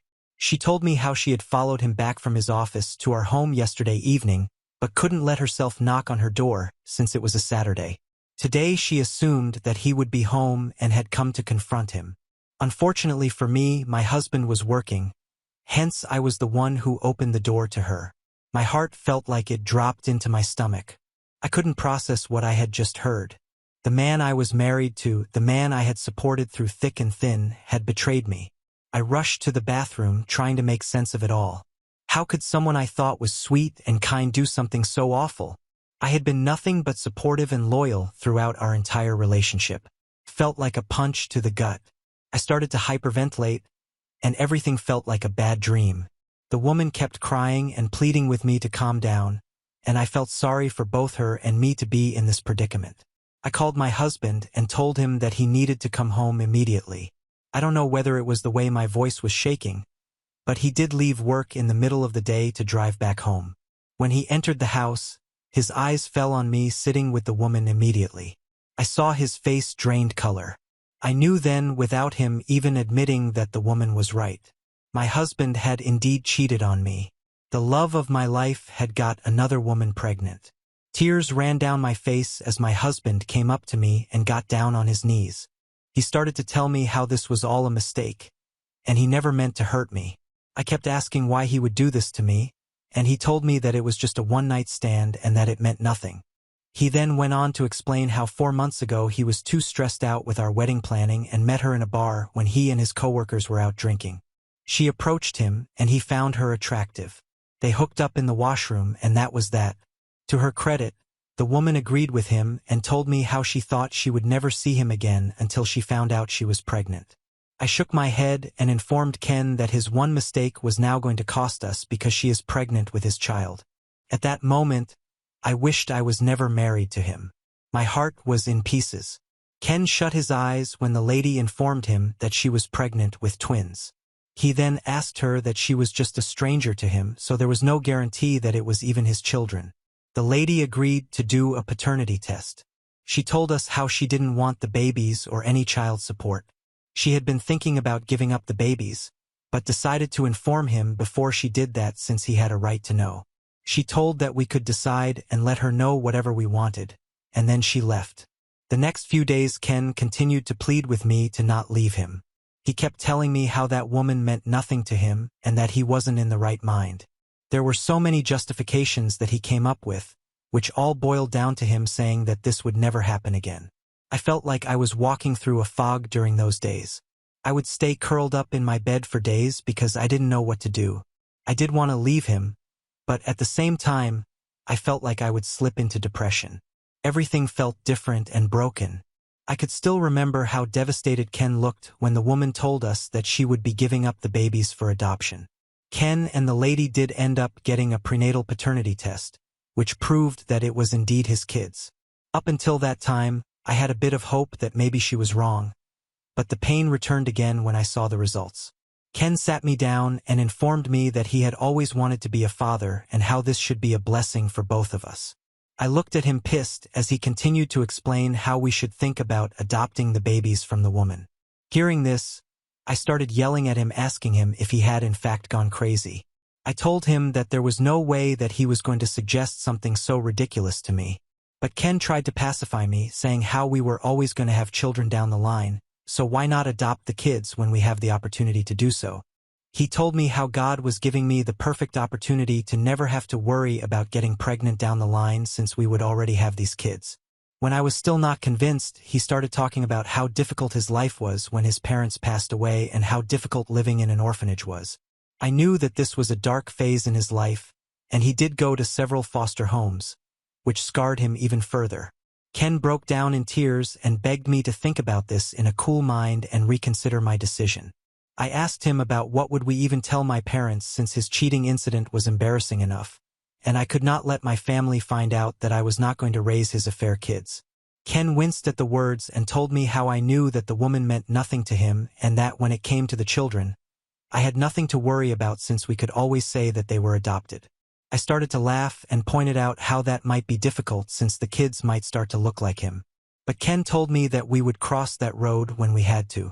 He assured me that he would take care of me and the kids and we would be one big happy family. Ken is a really smooth talker, and for the next few days I did catch myself mulling over his idea.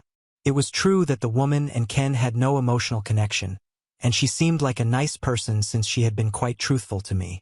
She definitely had no intentions about keeping the children, and it didn't make me sad thinking about the twins going into the system. If I didn't leave Ken and decided to stay with him, I don't know if Ken could ever recover from that situation knowing his children were growing up in strangers' homes. If I did decide to leave Ken, I would have to come clean about his cheating, and this would just hurt my parents as much as it had hurt me. Besides the cheating, Ken was a good husband to me, and I didn't want our marriage to end so quickly. I didn't know if I could forgive him completely, but I decided that if we did decide to adopt the twins, we needed to go about this the legal way. When I informed Ken about this, he was beside himself in joy. He assured me that he would contact a lawyer and ensure that we would have proper documentation of the woman giving up the child to us for full custody. We also needed to discuss how we could adopt them. I won't get into the details, but this was a long, strenuous process. Throughout all this, I never once told my parents or Jamie anything, and no one was the wiser. The pregnant woman was more than helpful to us and had no issues signing all the papers we needed to adopt her babies. She was happy that she was leaving her kids with us since she also felt bad about giving them up for adoption. When she went into labor, Ken and I were really stressed since hers was a high-risk pregnancy, but thankfully nothing happened. She and the twins were both okay. When I held the twins for the first time, I felt like all the hardships I had faced until then were somewhat worth it. I didn't even know I was crying tears of joy while holding them until the nurse pointed that out to me. We brought the babies home, and since then I have found another purpose to live my life. The hardest thing at that time was breaking the news to my family who had no idea about all this. My parents were shocked and immediately rushed over to our place. Ken and I stuck to our plan and informed them that we had applied for adoption and had been selected to be the twins' parents. My mother started to cry as she checked on the babies. My father was taken aback but did hug me while saying how he could not believe that his little girl had babies now.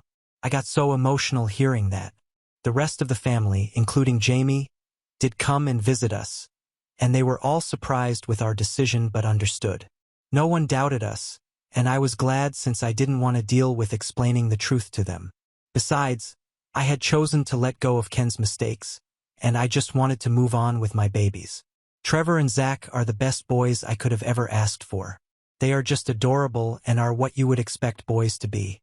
They have red hair like their mother, which is probably why no one has ever suspected until now that they could be Ken's children. Ken is a doting father to them, but the boys love me more than their father since they are still children. It's been 4 years since we brought them home. Throughout all this, a lot of things have changed between me and Ken. We have shifted to a much bigger place to accommodate the 2 boys. I've been promoted at my job, so I earned quite well for the first time in my career. We did go for couple counseling, and Ken has done everything in his power to be patient and loyal to me.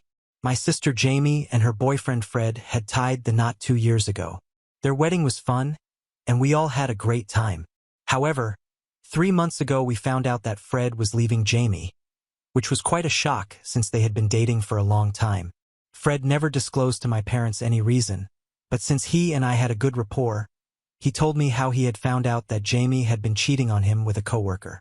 This was a huge shock to me since I had no idea about this.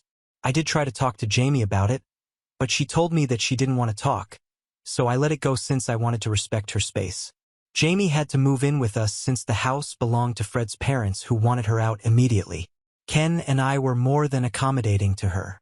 Jamie was also a good aunt to our boys, so I was glad that she could live with us until she was ready to get back on her feet. Ken was always sweet to my sister as much as he was to me. If he brought me flowers, then he would buy her flowers also. If he brought me an expensive gift, he would buy her a lesser-priced jewelry. It would irk me, but my husband and I were doing quite well for ourselves, so I would let it slide. Besides, Jamie deserved to be pampered a bit, since she had been feeling lonely after her divorce. However, I started to notice more and more about how close they were getting. Jamie would always touch his arms or laugh a bit loudly at his jokes. She would also comment to me how sexy she found that my husband took care of the children without bothering me. Last week, when I and my husband were sleeping, his phone vibrated because he got a text. Ken always has this bad habit of keeping his phone underneath his pillow, which means every time his phone vibrates, I can feel that as well. Call it a woman's intuition, but I felt something was definitely off. Ken was snoring, so I quietly took his phone into the washroom. I knew his password, so I unlocked it to see that an unknown number had sent him a message saying, "I miss you." My heart dropped, and it felt like all my past fears came spiraling into my head. I felt like this was déjà vu and immediately woke him up. He sat up groggy, asking me what had happened when I shoved the phone under his nose and asked him to explain himself. He stared at the phone for a second and told me that he had no idea who this was. He pointed out to me how this could have been sent to him by mistake since this number was not even saved on his phone. He calmed me down as I was pacing around the room and told me how I was overthinking. He assured me that he would never do something like this and had learned from his mistakes the first time. I did feel a bit calm since his explanation did make sense and there were no other messages exchanged between him and that number. I almost forgot about it until yesterday when I walked into my house. I had gone out for groceries, but it was raining, so the store was closed.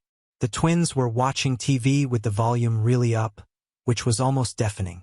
I was about to lower the volume when I heard moaning from upstairs. I looked around and could not find my husband and Jamie around. I walked upstairs and realized that the sound was coming from our bedroom. I swung the door open to see Jamie doing the unspeakable with my husband. A small gasp escaped my mouth as I fell back to the ground in shock. Ken noticed me and went white as a sheet. He immediately put Jamie aside and looked like he had seen a ghost. Jamie, on the other hand, looked nonchalant as she quickly got dressed. I couldn't believe what I was seeing. My own sister, my best friend, had betrayed me. The pain and anger surged through me like a tidal wave.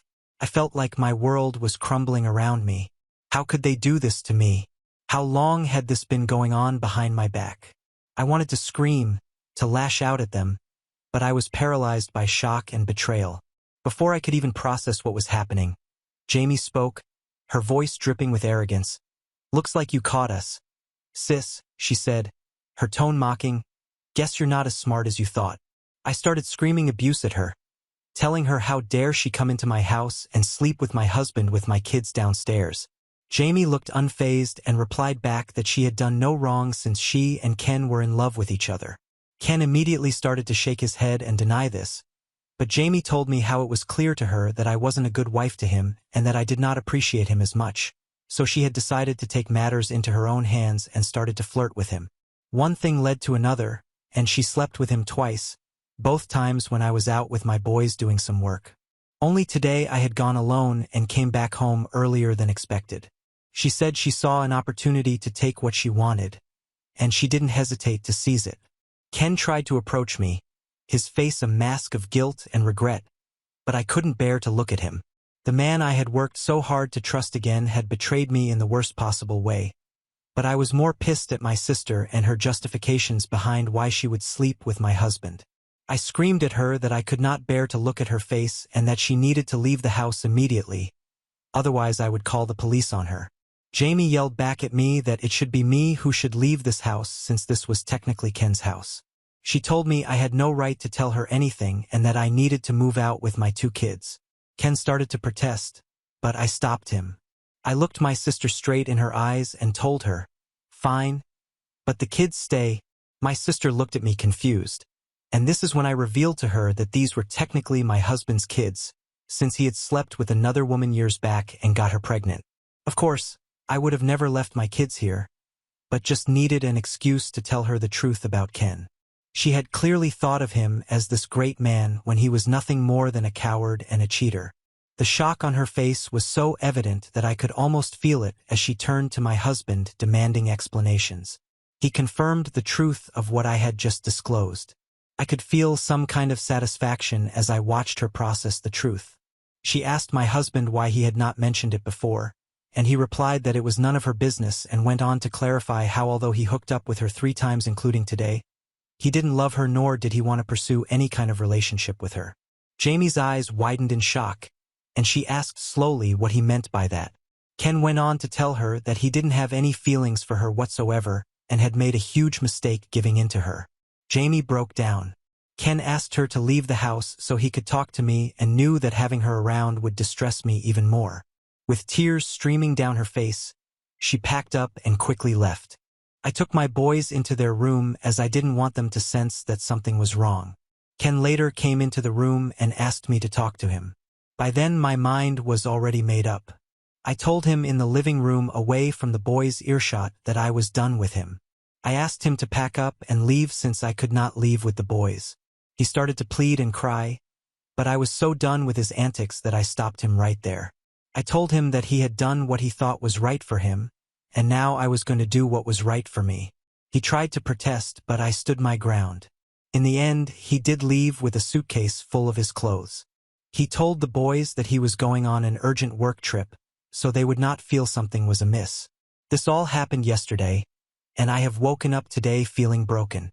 I feel really bad for the twins who probably have no idea that their parents are going to split up. I grew up with parents who still love each other, and I don't want to subject my kids to the ugliness of divorce. Yet I know it would be the right decision to leave. Would I be an A to my kids for divorcing their dad? Update 1. First of all, thank you so much to everyone for your kind words. Since I wrote this post last week, I am shocked that a lot of you have reached out to me with similar stories, and this has given me the assurance I need that I'm heading down the right path. The twins do ask about their dad sometimes since it has been a week, but then they get easily distracted with their toys. Ken texted me this week saying that he is living in a motel at the moment and sent me several long messages saying how my sister was to be blamed for all of this and how she seduced him. I have left him on red. I have no idea where Jamie is, and I honestly do not care. She has not contacted me once since leaving the house. Update 2. The first thing I did this week was talk to my parents. I knew Jamie would never have the balls to tell them anything, so when I turned up at their place unannounced, they were surprised but happy to see me and the boys. When I finally told my parents about everything, they were shocked beyond words. I know a lot of you had written to me that maybe my parents would not believe me, but in my case my mother didn't even hesitate before hugging me as she and I broke down in grief. My dad looked pissed and started to say how he could never forgive Jamie for doing this to me. Then I told my parents that I had even bigger news to tell them. My parents looked at me worried as I confessed to them about how the twins were actually Ken's kids and were not adopted. My parents' expressions morphed from concern to disbelief as they grappled with this new revelation. They questioned me as I revealed to them about Ken's cheating incident with another woman and how we had adopted the children from her. My parents sat quietly for a moment, looking stunned. I told them that even though the twins were not biologically mine and a product of Ken's discrepancy, I no longer cared about it since I had officially adopted them and I was their mother. I loved them like my own since the first day I brought them back home. My parents assured me that they always have my back and if I wanted to fight for custody for the children, they would be happy to help. My dad told me that he would help me find the best lawyer in our town so I could start preparing for my divorce. Update 3. Hi everyone. It has been 3 months since my last update. Many of you have reached out to me asking for an update on my situation, so here I am. I'm currently separated from my husband, and we are going through the divorce proceedings. Ken and I did talk to the twins about our divorce, and even though they didn't understand all of it, they were sad that we were all no longer going to live in one house. However, we tried to lighten the mood by highlighting the silver lining, the opportunity for double celebrations like Christmas and birthdays. As for Ken, he has offered apologies repeatedly for his betrayal of my sister. While I appreciate his remorse, I have chosen to take his words at face value without placing too much weight on them. For the sake of my children, I want to be polite and civil to him. My parents found out a few months ago that Jamie had been couch surfing with her friends, too ashamed and humiliated to reach out to anyone. However, when her friends no longer wanted her, she had no choice but to reach out to our parents since she also had no job. My dad refused to let her in and let her know that she was no longer his daughter and that he was disgusted with her. I know my mom must be hurting to refuse my sister, but to her credit she did support my dad. Jamie begged and groveled, but eventually had to leave. I have blocked her since a long time ago, so she has no way of contacting me, and if she ever comes to my property, I will straight away call the police on her. We have reached the end. If you enjoyed this video, please be sure to like and subscribe to the channel for more videos like this, and give us your thoughts about the stories in the comments section. Thank you and see you in the next video.